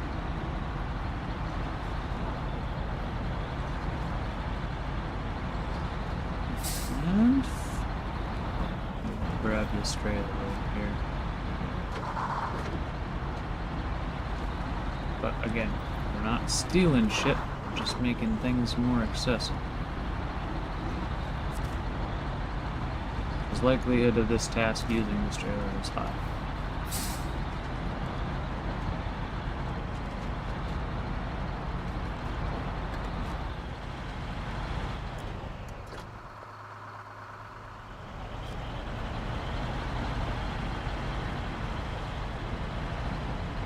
do some like endpoint turn bullshit here to get this to line up without smashing our truck into everything.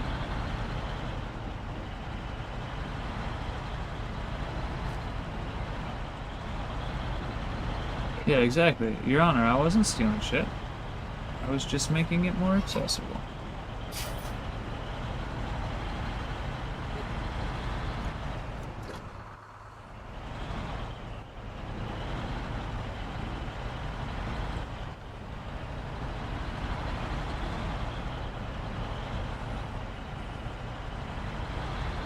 I don't know if you could hear the wave in the background. I think she's coming out of smoke or something.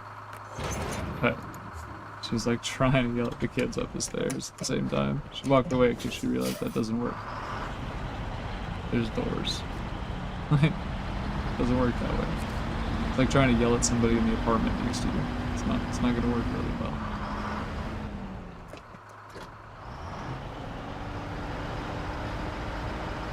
Oh.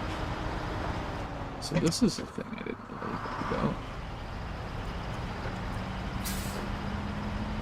But I suppose what I can do...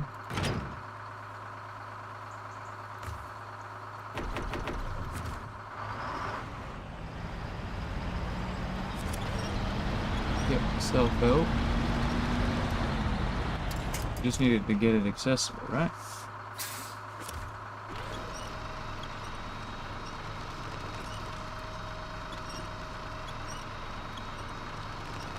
Pull that out like so. Do a little bloop. That should be able to attach. And should be able to get it out of here. It's just gravel.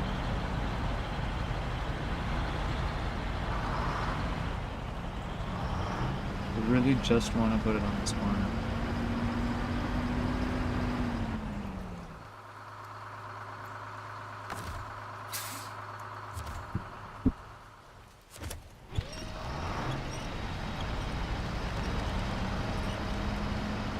Go for me.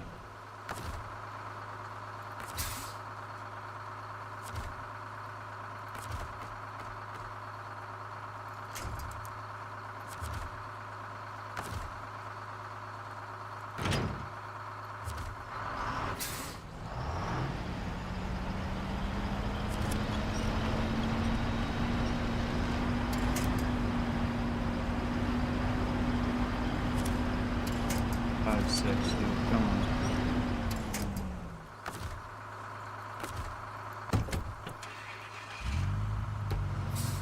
I mean, this ain't gonna work.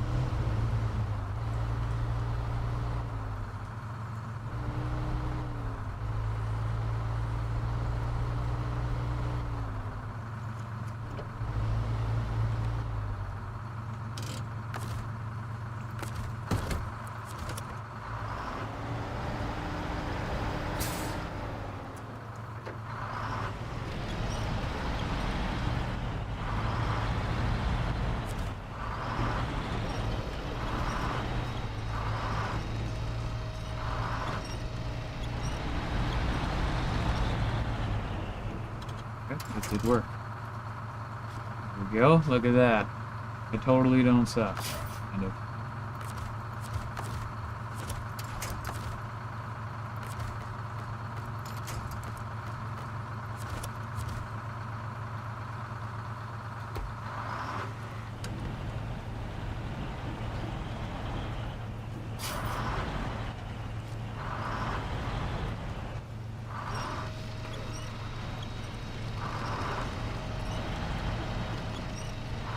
It's coming.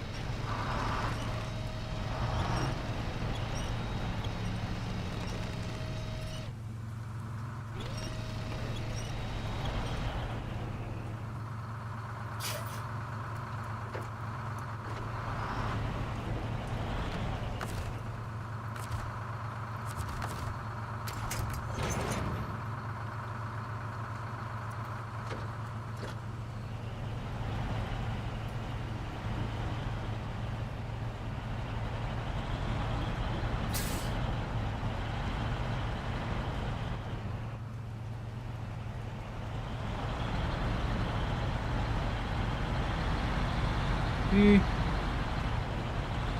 totally got this.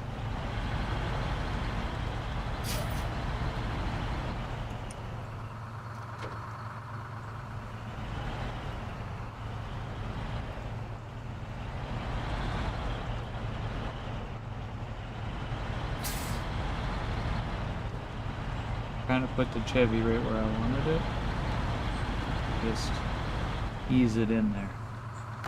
It'll be alright. Okay. Now we should bring this truck back, hey? We should probably do that.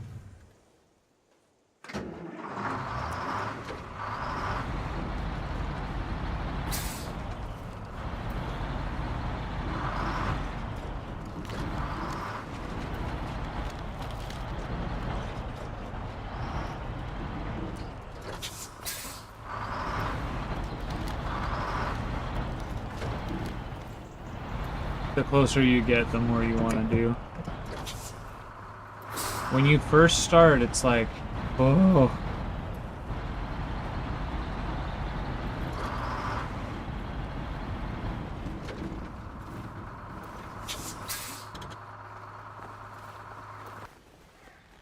No, Tamir is where you are.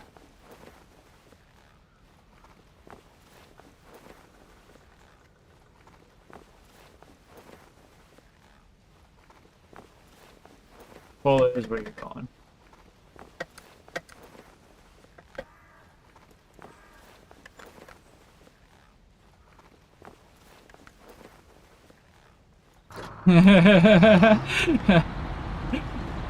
It's okay. I do similar things. It's all because you asked about the other place, Amir? Oh, the good weed? Yeah, let's park this thing, switch the beds, and roll a good doobie. Like, to be fair, this is starting off pretty good. We're doing the right thing. I mean, this is way too early to, like, really say we're doing good, but, like, I'm doing good. Even the last time I played, I didn't really, like, kind of think about it. I just rushed through Michigan. And Alaska, for that matter. The first time I played, I actually, like, played, but I didn't know where anything was, and I didn't know what I was doing. This last one, I rushed. I rushed real fast. And it still took us, like, a month and a half, 2 months to get through Alaska. Or through the 2 first maps, but most of it was Alaska. God, was that map hard. We got through Michigan in, like, a week or 2. It wasn't bad at all.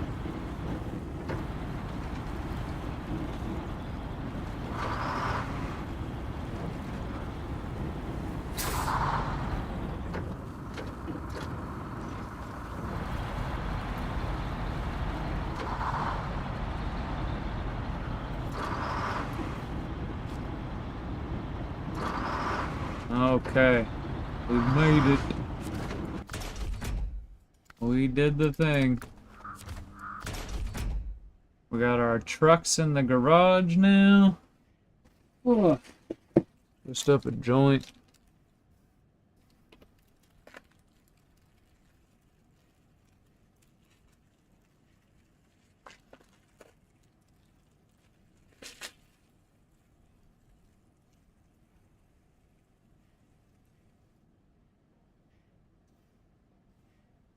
I had it as a fuel truck for some reason. I really liked the Brigadier. Just using Chevys was fun.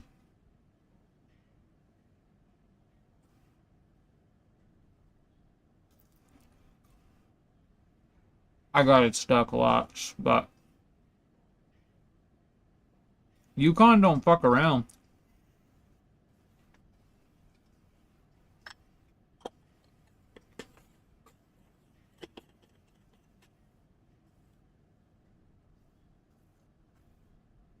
Realize what the fuck is with those license plates? Is that one Arizona? Is that what that says? Or does that say Alaska? I think that says Alaska. I think that one says Nevada. Aren't we in Michigan?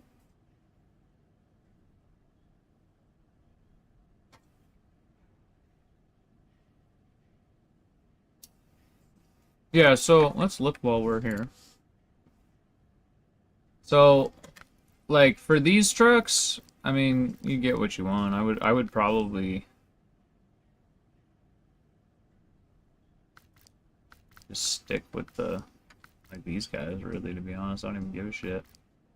Like, these aren't the greatest trucks for anything but highway maps, so this one would probably be okay. And I like Kenworth, so I guess that's probably the one I would use, would be the Kenworth. Kenworth or the Mack. But I think one of those two if I was going to use. But I wouldn't, and I don't. I like this truck. It's a piece of shit. This is the one I was using over the Western Star on the last playthrough. I hate that thing with a fiery passion. For you, it's like you're keeping it because of the nostalgia. I get rid of it because of the nostalgia.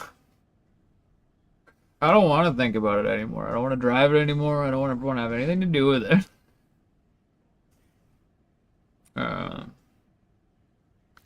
Yeah, the Western Star is gooder. I don't know how the cats are. I never bought them. But they might be alright. There is another Kenworth. That's not, like, the fucking Dooley one. Another Mac as well. Decent looking deals. Loggy boys doing loggy boy things. This thing, I fucking love these things. Is this the all-wheel drive one? This is the one that's all-wheel drive. It's not as good as its two-wheel drive counterpart, honestly. But in some ways, it's better. But honestly, it's not that good. It's not as good. I hate this thing. You liked the twin steer, right? You said you actually used it? Until you got to Russia and realized it's too fucking big?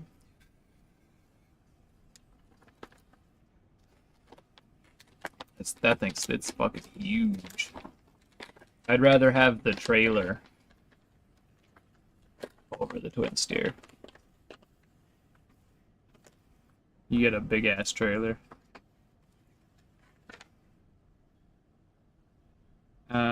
Good on Maine, probably. It would probably have been somewhat decent in the Yukon. Because it deals with, like, the big empty mud holes better than the earlier stuff. But I think there are better alternatives that turn better.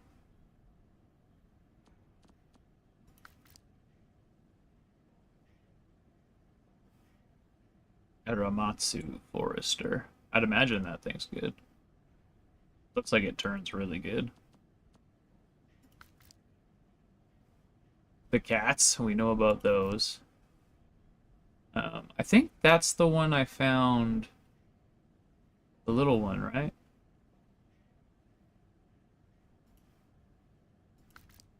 I like this thing. It stalls and it's annoying, but I like this thing. This thing's really good. Like this has been my main truck. It doesn't turn worth a shit. Like its turning radius is that of maybe a medium-sized house.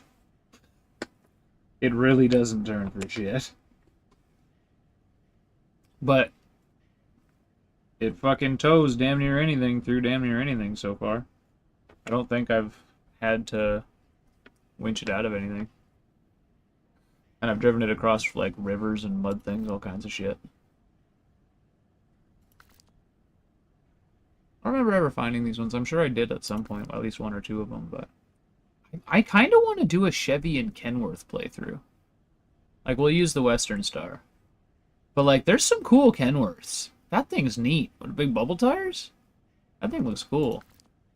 There's the first big truck that we'll get. Pacifics. And the Pacifics are Canadian. So just saying, if you like the Pacifics, they're Canadian. Looks good, don't like the look. Yeah, it is ugly. It is ugly.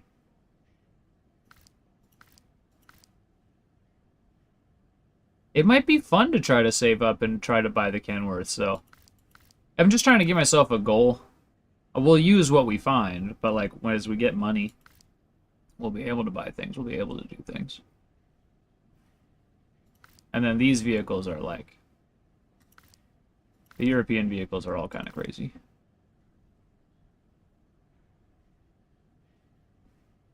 Literal fucking tractor. the military stuff. This thing, I think, is one you find somewhere. This thing's kind of cool. Cause it's like a scout-sized heavy truck. Like it's kind of cool. If memory serves, its box only holds one thing or something like that. That's kind of like the con to it. But if memory serves, I think this is the one I was thinking of when we were talking earlier. A literal tractor. Okay, and you can just buy the DLC? Or is it locked? No, it's locked. This is stuff I don't have. Okay, these are the new ones. The new stuff. Which we won't get into for years, if ever. They got more Western stars! Oh. That thing's almost like the bridge builder. I think that was from MudRunner. This thing? I might actually look into this.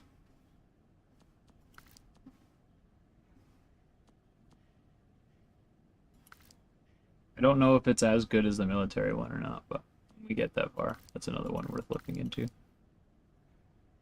But do we have a Western Star off-road? Is that a thing? There's a Mac off-road, so we could go with Mac. The Royal. I ended up selling it. It's okay, but...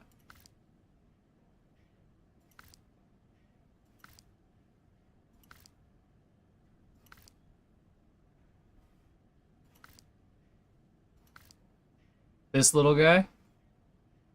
This little guy's also really cool. This is the little one with the one thing bed. This is the one I was thinking of.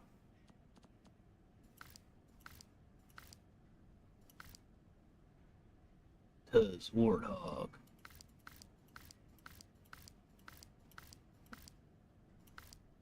Oh, it's cool looking. And then these guys. And for these, like I said, we're not going to go there. Ever, I don't think. We'll just find them. I love the vans, man. This is the one you found, right? There we go. That's why we came here. The little guy. Yeah, that thing, like, that brings you back. That makes you this is why we need another SnowRunner game. It's been too fucking long. I know you got DLCs and stuff, but like it's time. New game time. Add all the new mechanics that you've learned with Roadcraft into SnowRunner. Woo! I don't need all the like weird echolocation droney shit, but like let me build roads. That's cool. Give me like a place where I can quarry sand and then build roads. Fuck it, dope. And I like this thing. I know you don't. It's kind of cheaty, but fuck, is it amazing? It goes anywhere. Oh, that thing looks cool. There are some things that I kind of would like to look into for DLCs, maybe for the later on. Like that's a Chevy. That's a 6-wheeled Chevy right there.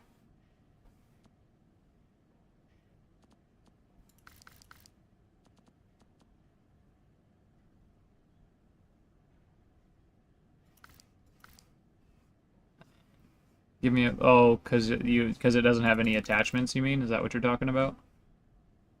I use it as my rescue scout and my like initial like when I'm going into an area that's new and I have no idea how the shit is. I'll take like a cheap vehicle down the roads, but if I see a big mud hole leading to a lookout, instead of trying to do it in the cheap truck, I'll do it in this one, just because you don't get stuck.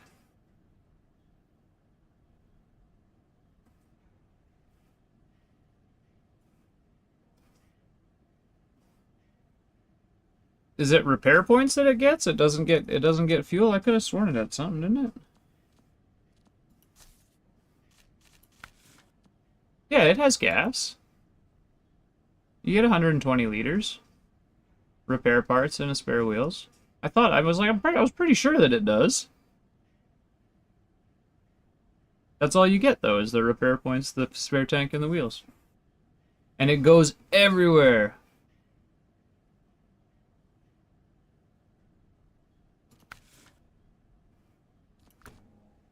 And you can paint it like a gator. That's the other thing, too.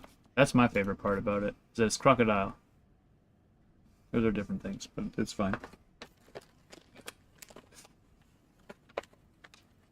I put gas in it, and a repair thing, and then you scout everything. You can go anywhere. I fucking love this thing.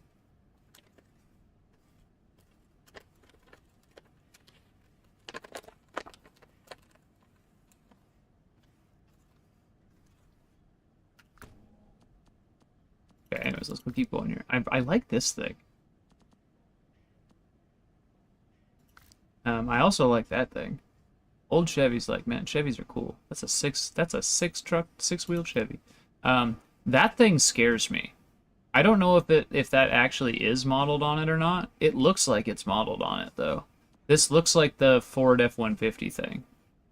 Like this Earth Roamer. If this is the company that just takes Fords and throws big campers on them, Donut Media did a video on one of these, and Justin broke it in half.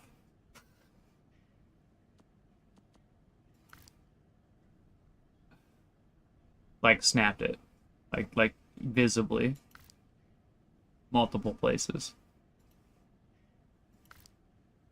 Yeah, there's a lot of scouts, holy shit.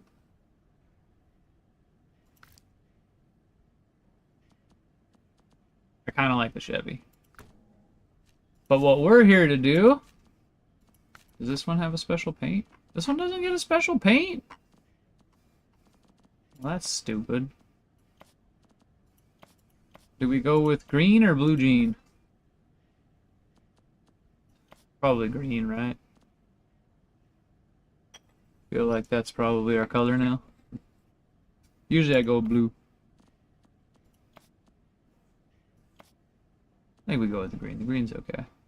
I'm not putting a leaf in it. Is that fair? No, fuck that. I'm putting a leaf in it. Oh, fuck, no, I'm not. We're just changing the paint. And removing, this is the main thing. We're gonna uninstall that bed. This is the reason why we actually came in here. Did you get a paint? You don't get a paint either?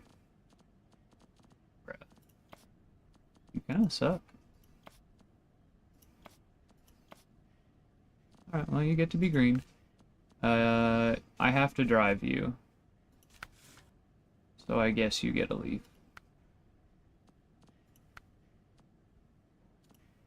Lucky dickhead.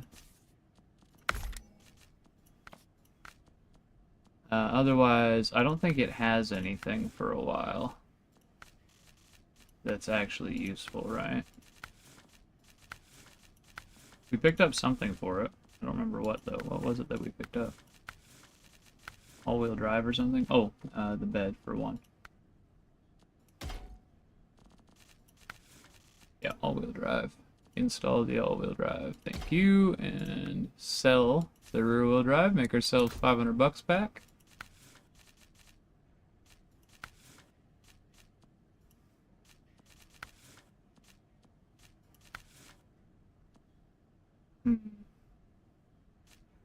Puts me down to $3 grand. I'm gonna try not to spend any more money on it. I might have to buy tires, but let's just try to keep it like that.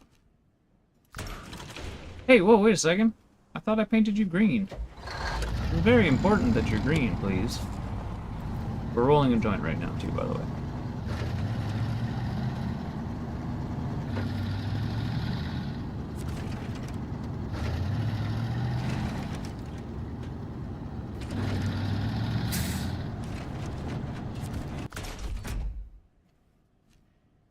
Gotta stop doing that.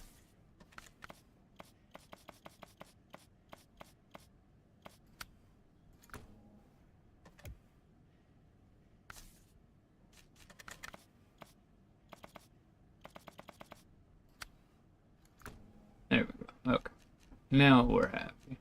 And the repair is literally just the aesthetics. So don't touch that. Okay. Let's roll a doobie.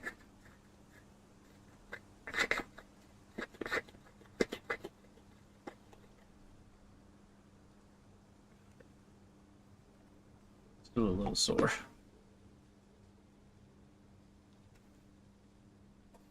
As long as I keep my neck within like a certain range, I'm pretty much okay. I try to look behind me though.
Alright, doobie rolled. Fire it up. Not for the first time, but kind of for the first time. It's got a paint job now, you know? Got our little leaf.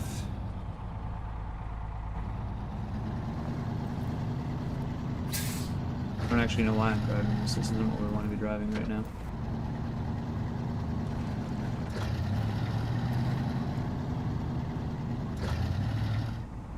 Might need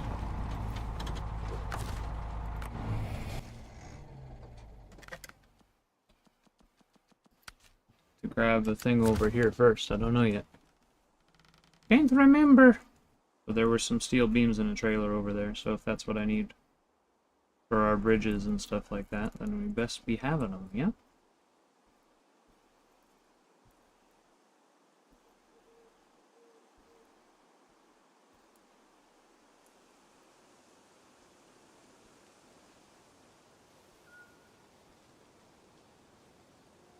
There is one thing that I'm keeping in my head that I specifically went out of my way to remember.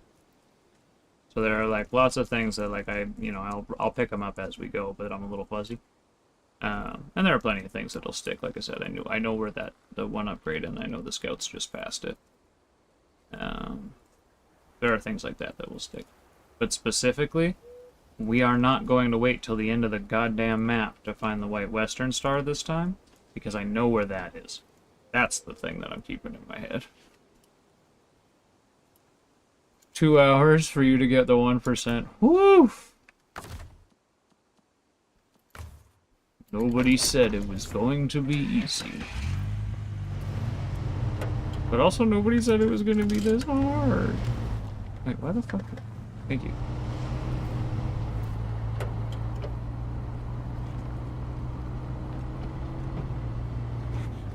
That you're ashamed of? Ashamed of?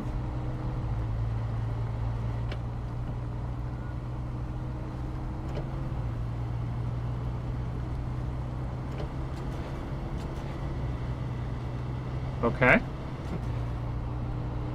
I'm curious now. Oh, look, it's daylight.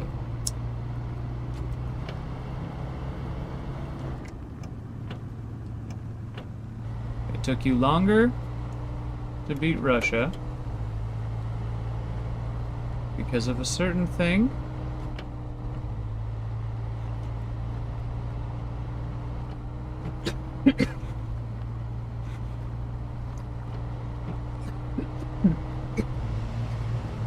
Yeah.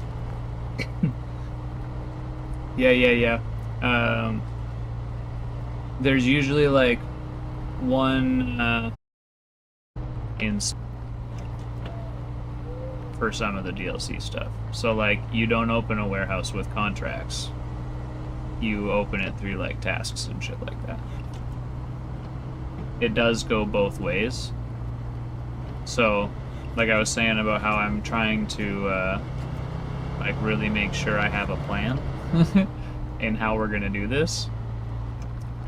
That's part of the reason why it's like explore first when we can't explore anymore because of broken bridges or yada yada yada. Fix said broken bridges.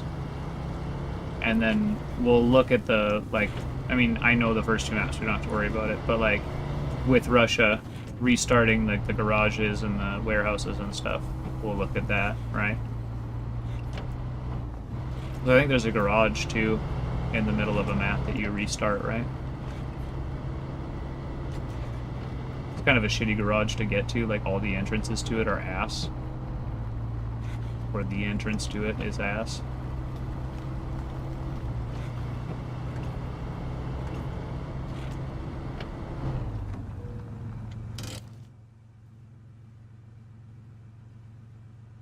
Thought I might have just missed that. Okay.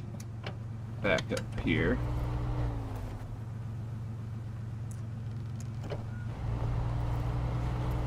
Ah! I'm in reverse.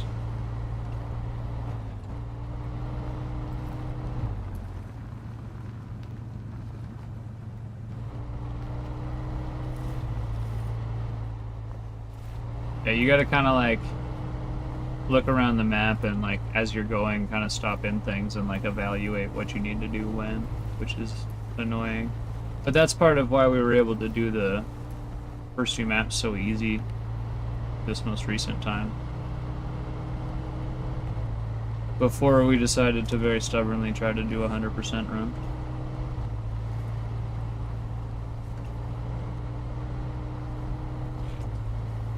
Because if you know to look at like whatever chain.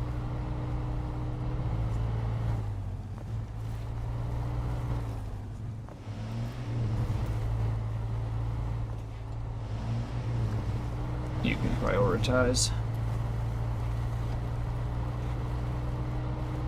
Not this time, that's not how we're doing it.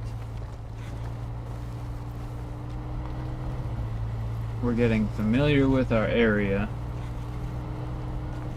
Deciding how we're gonna do things, and then executing, and moving to the next area, so on and so forth.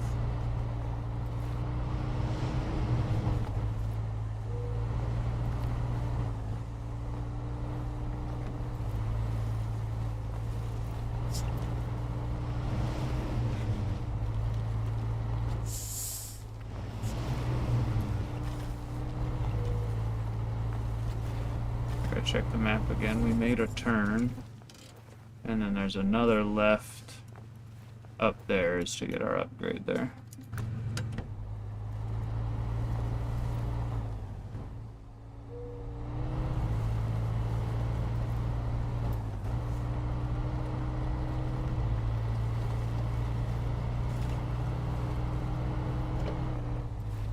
Taking it kind of easy.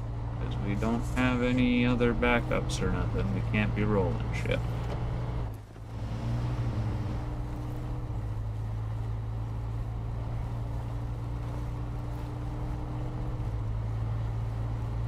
The most recent time we played, I also bought that Jeep specifically so that I wouldn't have to struggle with this kind of shit in this truck.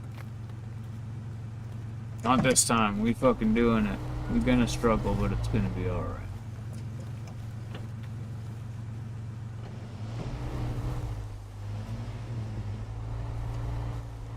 Gotta go to the right a little bit, but not too far, you know?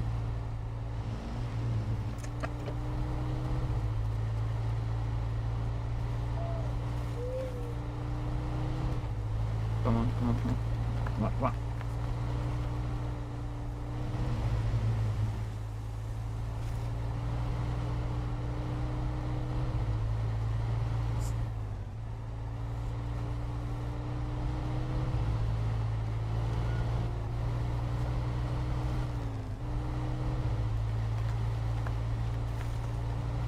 have the lift kit or nothing either, so it's like it's just extra stupid right now. It'll be like that for a bit.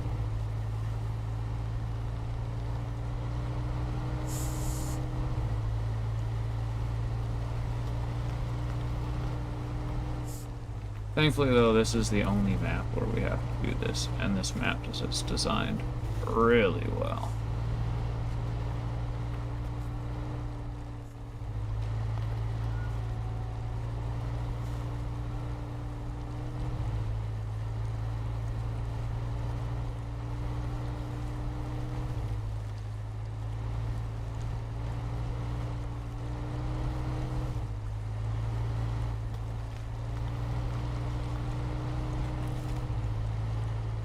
This is going to change the game quite a bit.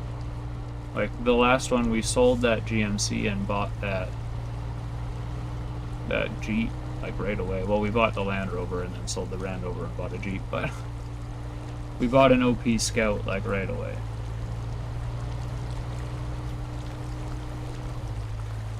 This is going to be different.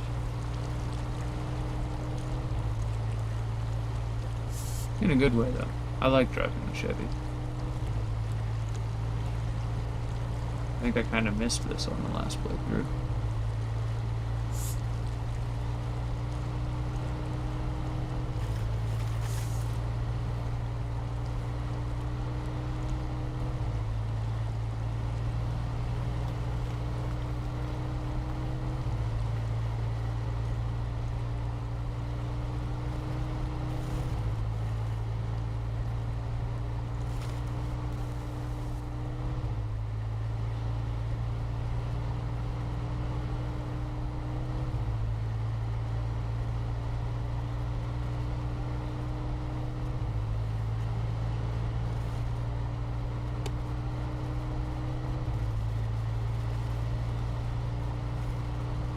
Doesn't look too bad from here.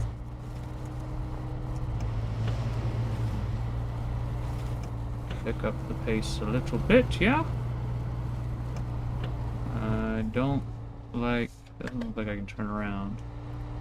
So let's do that here then. Before we get to that little edge where it falls off.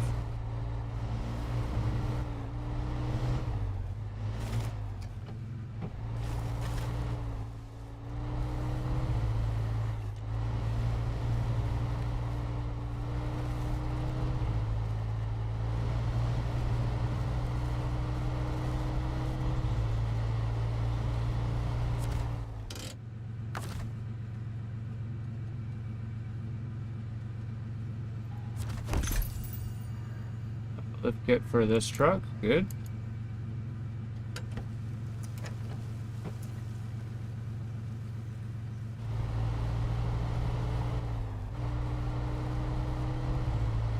And we're going downhill and that's a little sketchy, so just take it easy.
It's an emergency truck, Jazz.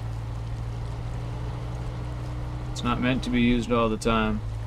It's for emergencies. It's got terrible fuel, but it is the, like, as far as I know, the most competent truck you're gonna get. And it only has 200 liters, yeah. No, I know. It's not the kind of, I mean, I use it because it's fucking fast to just get shit done. Depending on what I'm doing. But that's not really what I would say it's for. It's the truck you put a heavy winch on, or the expensive winch, whatever you can afford, and the big-ass bubble mud tires, and when you get something fucked, that's the truck that gets you unfucked.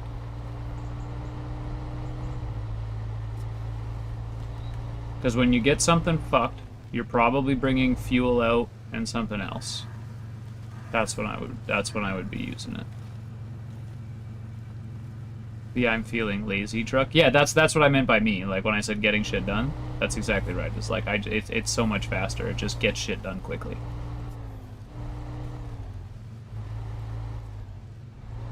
If you've only, yeah, but like, okay, so you're doing like a bridge build where you've got to go down some shitty roads to get the stuff, but it's only one load.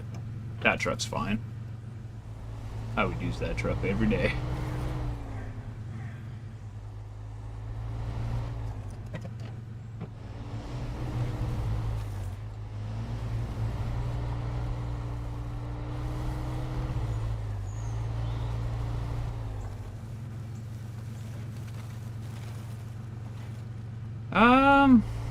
I mean, I guess. The cat's different, though. That thing's huge.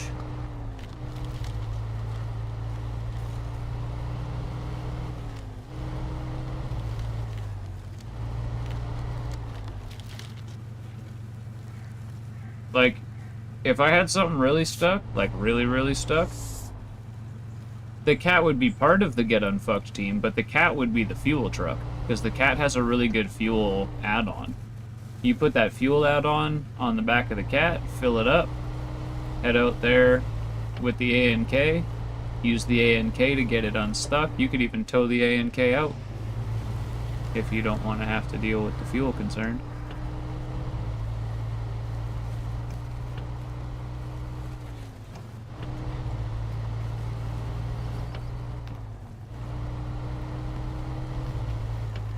Did I say Kath? He is different. I'm pretty sure I said Kath. But yeah, no, straight up. Cat gets fuel, and K does the saving.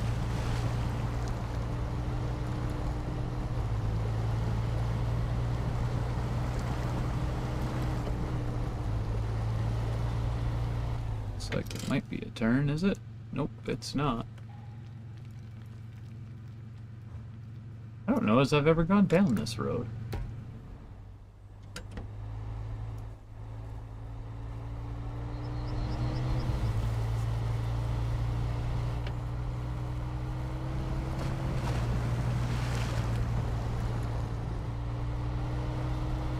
Because there's nothing on it. And I don't usually, like, when I played last time, I rushed through, and the first time I didn't know what I was doing, so I just, like, went right through. There's a car there. Is there a secret here? Don't see upgrade.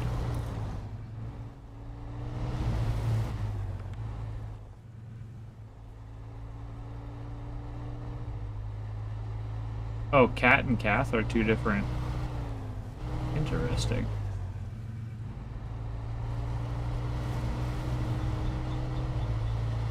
Is that like a troll, or is that actually a thing? Have to ask. There's no inflection in text.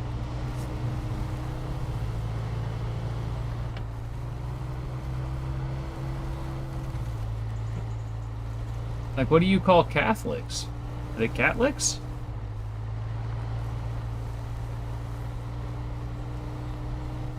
I'm trying to think of like how a French dude would say Catholic. But I actually can't hear it in my head.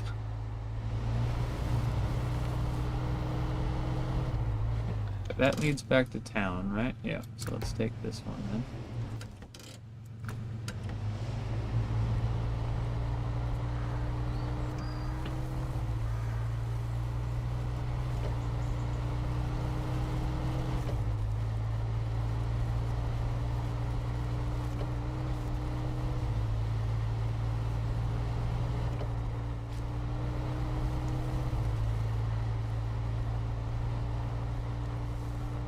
Come here. That's one that I know. That's one I know. I guess I never really thought about that though.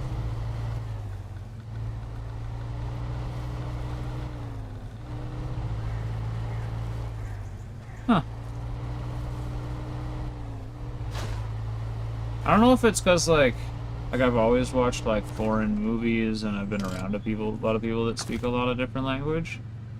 Like I've always been pretty good at like actually being able to hear the differences and actually being able to like you know sometimes, right?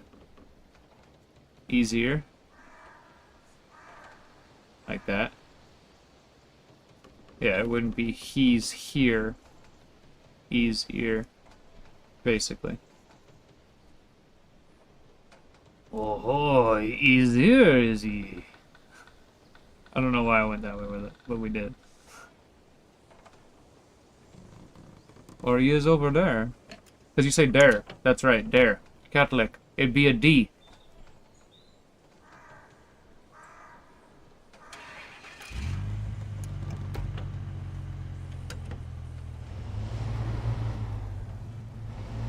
That's right.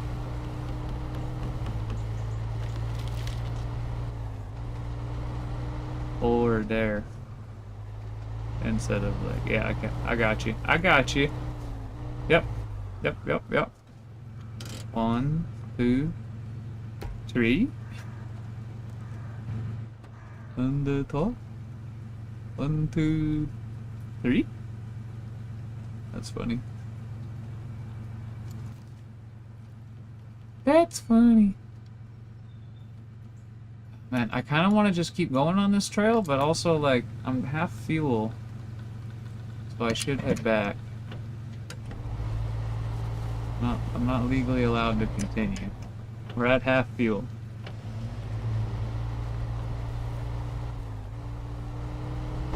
Executive decision. Go get gas. Also, probably go pee. It's been a while. We've been live for like 2.5 hours. I should probably go do that.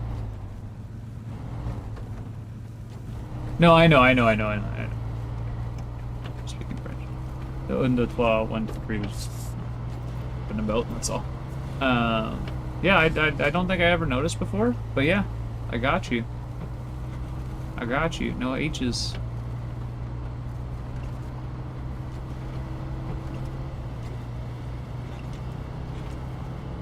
English is needlessly complicated, convoluted, does not make sense in a lot of ways. But it's versatile, so people learned it.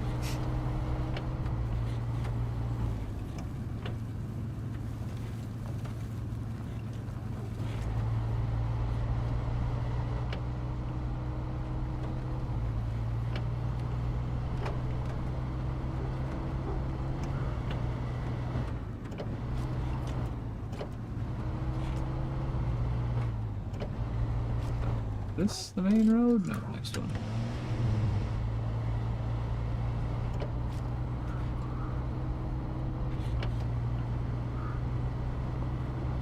But when you say over, like, hey, look over there. Or how you write that. That.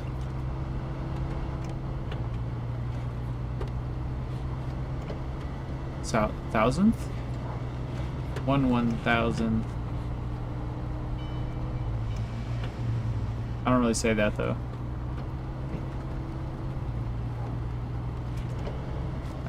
You did it right. You just put the H and the T backwards at the end. TH, TH. It's always TH. Unless you're talking about tots. But that's a whole different thing.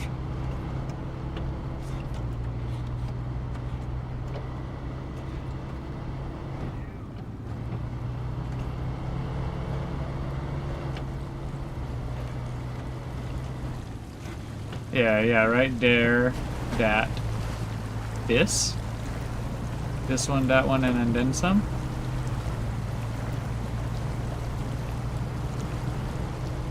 Thousand.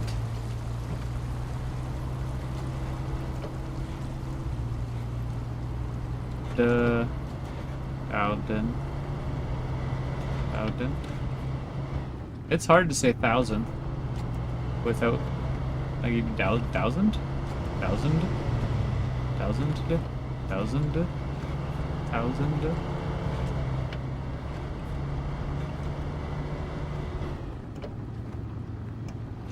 You are the 1000th subscriber. Yeah, I can say 1,000. Sorry, 1,000. It's just a word that I don't know. I don't use it often. Too many THs. 1,000th. No reason. There's no reason to say it. I'm a small guy. I wish I had thousands and thousands of subscribers so that I could have said thank you to the 1000th subscriber. But I also, like, specifically don't enunciate some words. That's probably one of those words. Because, like, if you really wanted to say, you'd be like, 1,000. 1,000. And I'm not 1,000. Thistle. You should say thistle. That was the TH word that helped me when I was younger, and I will never forget it. It's a word I never use, but I will always remember the word thistle. It's just got a lot of complicated sounds in it. It works. So it like articulation is a thing. And then you just need to remind yourself to make that face. Because that's the TH face. 1,000th.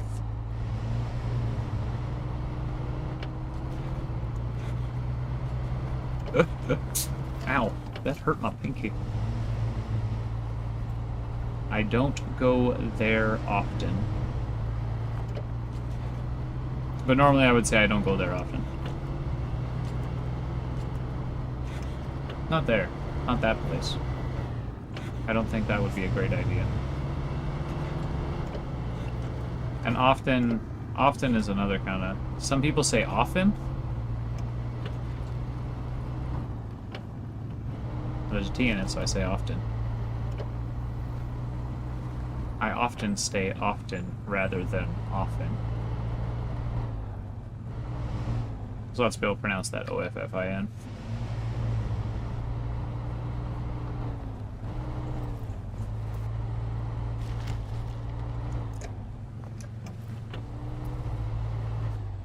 It's like axe. I don't know where that one started, but a lot of people ask people questions. They don't ask. Lots of weird words. The rolling of the D between the I and don't. I don't go there often. The rolling of the D. I don't. I don't think there's a rolling. Rolling of the D.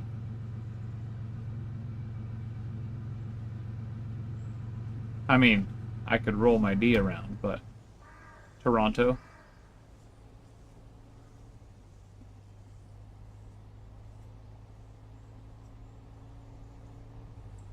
Well, it's yeah, AKS essentially.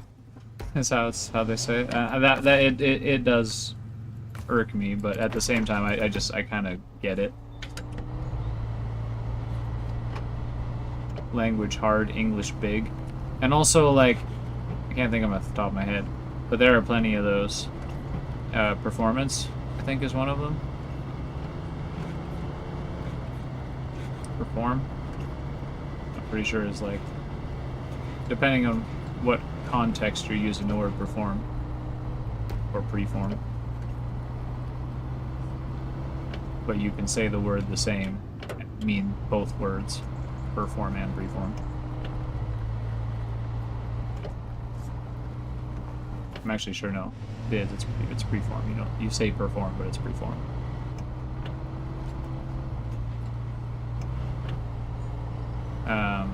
When you say rolling, before I forget it, I can see if I get it. Because what I think you mean is like the flow between the two different letters, or the two different sounds.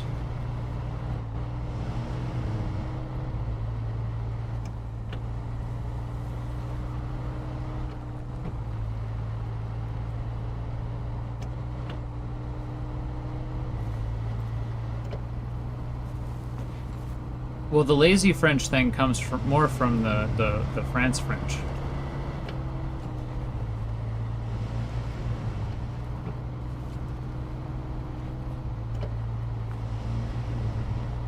They're the ones who take the breaks. I am Litard.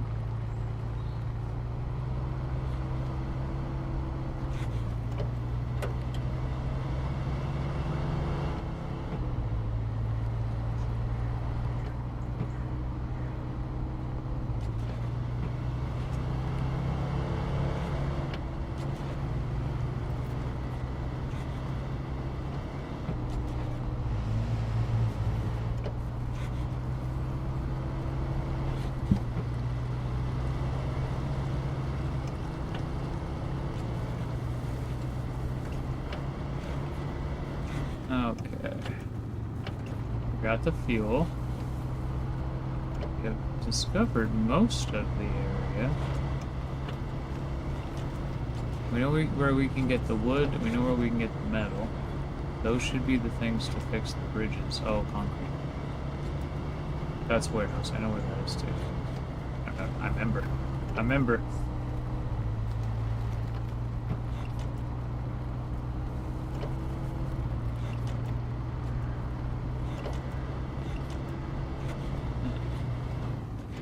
Lots of people don't read, too. That's another thing when we're talking about language things. It's like, if you don't read, then you don't use words that you don't normally think of, and everybody gets into patterns. So they're just always saying the same shit because they're not exposed to other shit. And the things that they say comes from their friends, and they're hanging out with the same people. People always use the same 200 words. Yeah, exactly.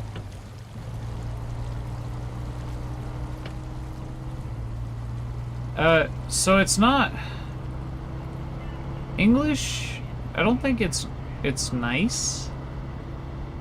Like it's not like French flows well, Italian flows well, Spanish flows well. English is not as bumpy as like a true Germanic rocky fucking language. But it's kind of in the middle of... Because, I mean, it's kind of based in all of them at this point, right? So it's kind of like...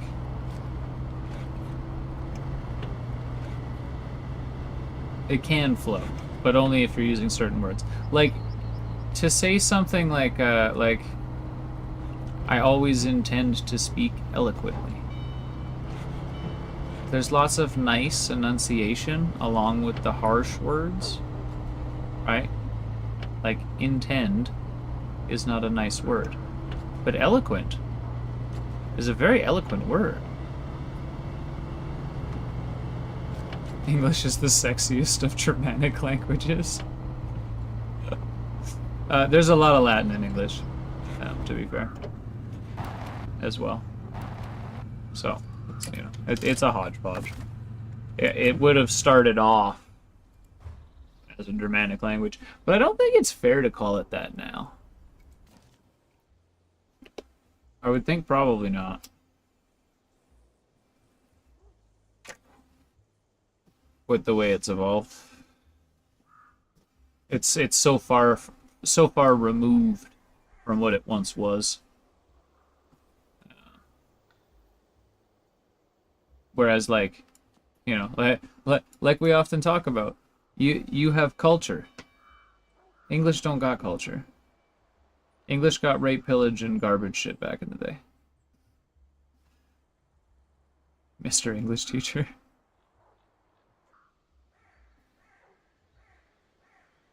Yeah, that's fine. I will generally say I don't know.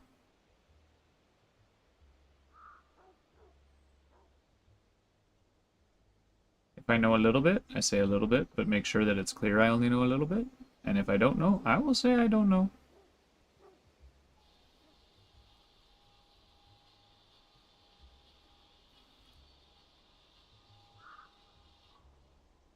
I like to think that I'm good for that.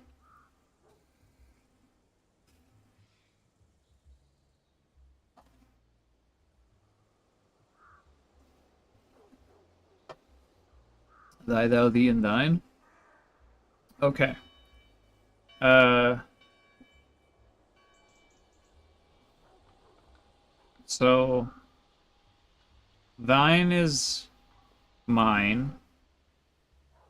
The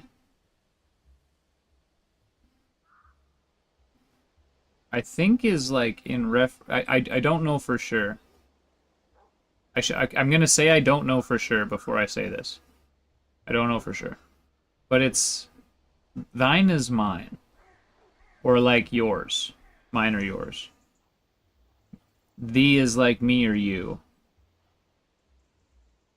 Um, thy is like my or yours, that kind of thing. Because you can be like, why dost thy, in reference to you, but I don't think that'd be technically right. I think it'd be why dost thou. But you'd have to Google it to know exactly. And I bet there's argument.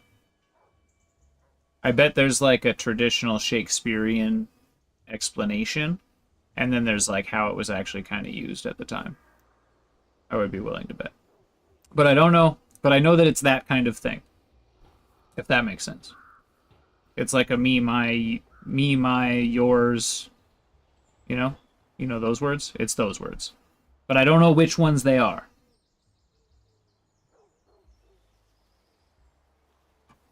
But I'm pretty sure, because, like, thine computer.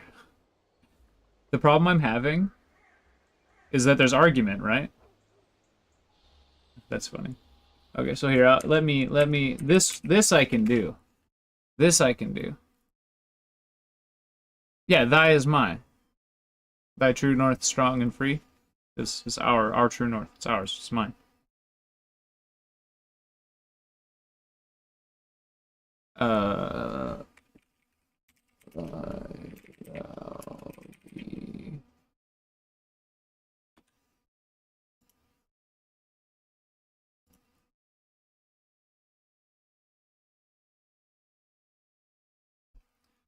Uh, I just read a lot and talk to a lot of people. So I have a basic understanding because I've, like in context, if this word was used in context, I would know which one is which because they mean something like that. Thou is singular form of subjective case. Thou means you. But it can also mean he and I. See, this is where I was saying there's going to be argument. So thou means you, but also he and I. Just like you know how like French words can mean like kind of multiple things, right? Like you have one word that like depending on the context you're using it could mean a few different things. Think of it that way. Thou means you, he and I. Thee, shall I compare? Singular thing. Or you are the object. So talking about me doing something, right? Or me owning something. But I'm the thee. The object is the object. Thine and thy. Your and yours. I thought one of these was mine, too. I was wrong. It's not mine. And then ye is you. I know that one.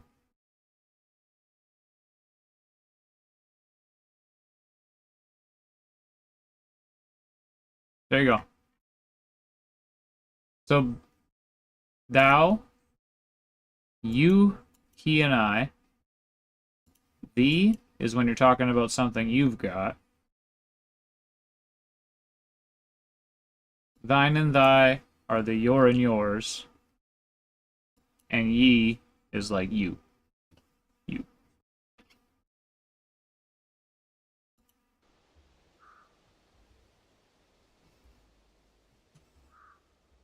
I wouldn't take the book. I would take thine book. Thee would take thine book.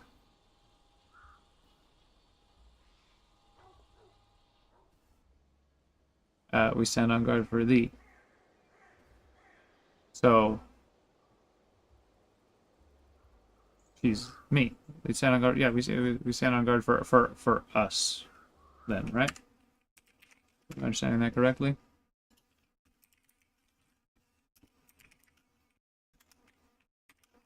Jesus Christ.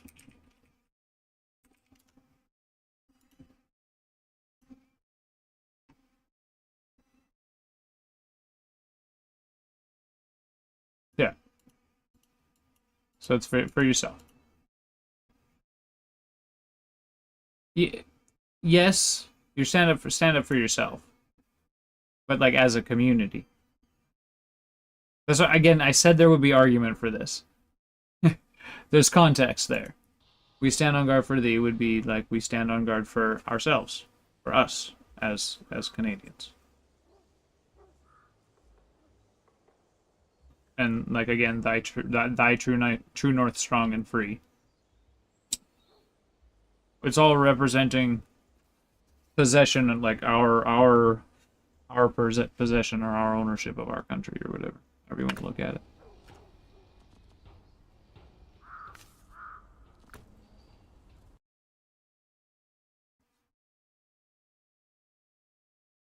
Yeah.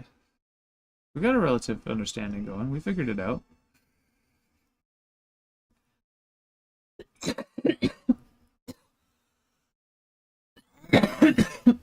It's Sunday, and it's getting kind of late for you. So I'm shutting down this game, and I'm finishing this doobie as we finish this conversation.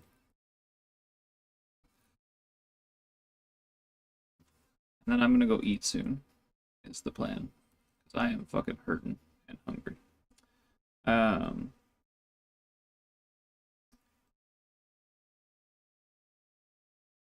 Did they, what do you mean? You said it's beautiful and you said it's been dropped? Did they change the national anthem again? Is that a thing? Is that what's been dropped? I don't... I get that we need to have a national anthem, and I'm glad that they,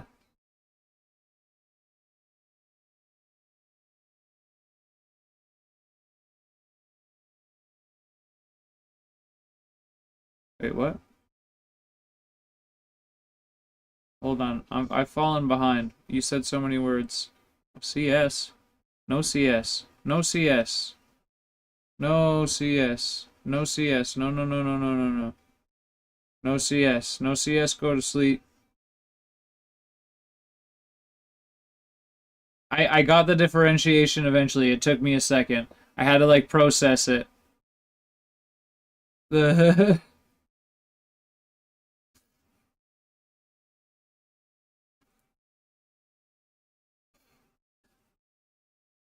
Oh, I went from the CS was related to the English words, and then I thought I saw it on my screen. I was like, whoa, whoa, whoa, no, no, no. No, if anything, I was going to do Manor Lords, but no, we're not doing that tonight. I stayed up and did 12-hour streams twice in a row, and then we did a roughly 24-hour stream. It was what, 5:30, something like that the stream cut out. And I was there at like 7, it's like 22-hour stream or something like that. 20 to 22-hour stream. I guess it's on my fucking thing.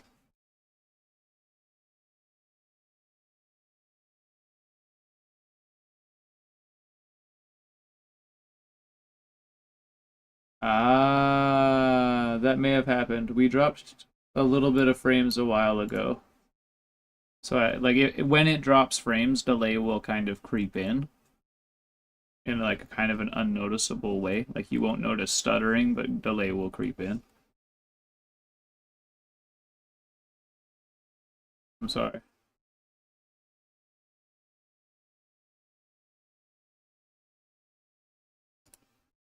It's annoying, but it is what it is. Fucking Twitch doing Twitch things, man. Twitch doing Twitch things. Yeah, I'm gonna eat, and then the plan is to get things back rolling this week with Le Mans Ultimate. So I'm still racing, but I'm going to be trying out a new sim and checking out a new competition stuff. And it'll be cool because there's more offline stuff I can do for practice. So it's much less stressful. Like, I don't have to be like, oh, fuck, I've got 5 minutes. We can, like, sit, relax, smoke a joint. I can run my race. And then if we're hanging out after, I can hang out after. I don't have to worry about any kind of time schedule when we're in practice mode. Once we go racing, it's a very similar to iRacing schedule, so that's cool. It's like races every 15 minutes or half an hour or something like that. So, yeah, I'm looking forward to checking that out, dude. That'll be dope. But yeah, thanks, bro. Thanks for hanging out. I appreciate you. Fuck yes, you're gonna get there.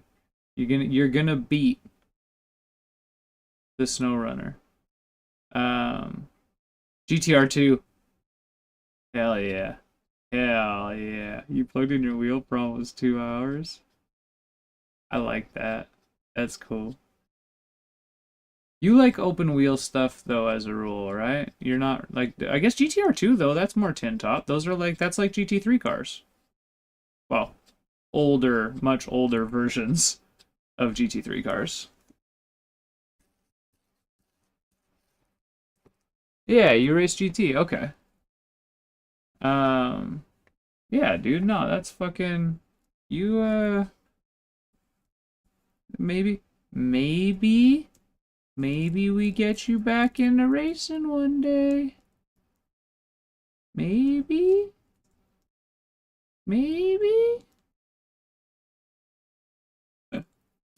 Le Mans Ultimate's pretty sweet, and it's got a really good offline mode that's only $50.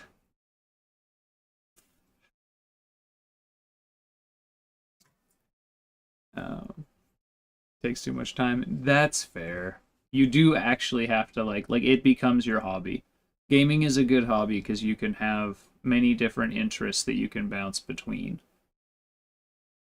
But if you do sim racing, it's more like your project car, your track day car. It is something you got to put a lot of time into if you want to do well. That's fair. It's too bad you don't like drifting. If you like drifting, but then we could get you racing. Because that's easy. Once you get used to that, that's easy. And that's just fun to jump in with friends. But maybe Assetto Corsa 2. Maybe Assetto Corsa 2 might draw some homies out. We'll see. Because that one's like, you know when you know when we used to see the cruises where like it was like Kath and me and Brandon Carl and like fucking I think Tyler Vickery, it was like Goofy Tyler, and like all those guys would go like cruise the like highways and stuff in Assetto Corsa. That kind of stuff. That kind of stuff's a lot of fun, and that's stuff that you can just like jump into and go have fun, go cruise. But right now it's a pain in the ass to install. Because you have to have Assetto Corsa, you have to have Content Manager for some of the tracks you need to have sold, then you need to have the tracks, then you need to have the cars. It's like a whole fucking faff. We don't want to deal with that. But maybe we'll get lucky. Maybe we'll get lucky. There'll be a game we can get you driving. Anyways, I'm sorry. I started rambling again. I apologize. I'm sorry. Alright. This guy goes like this. Sounds good, Jazzers. Slabity's my dude. I will very likely be playing it this week. Have a good night, buddy. 24 hour of Nords next week? No.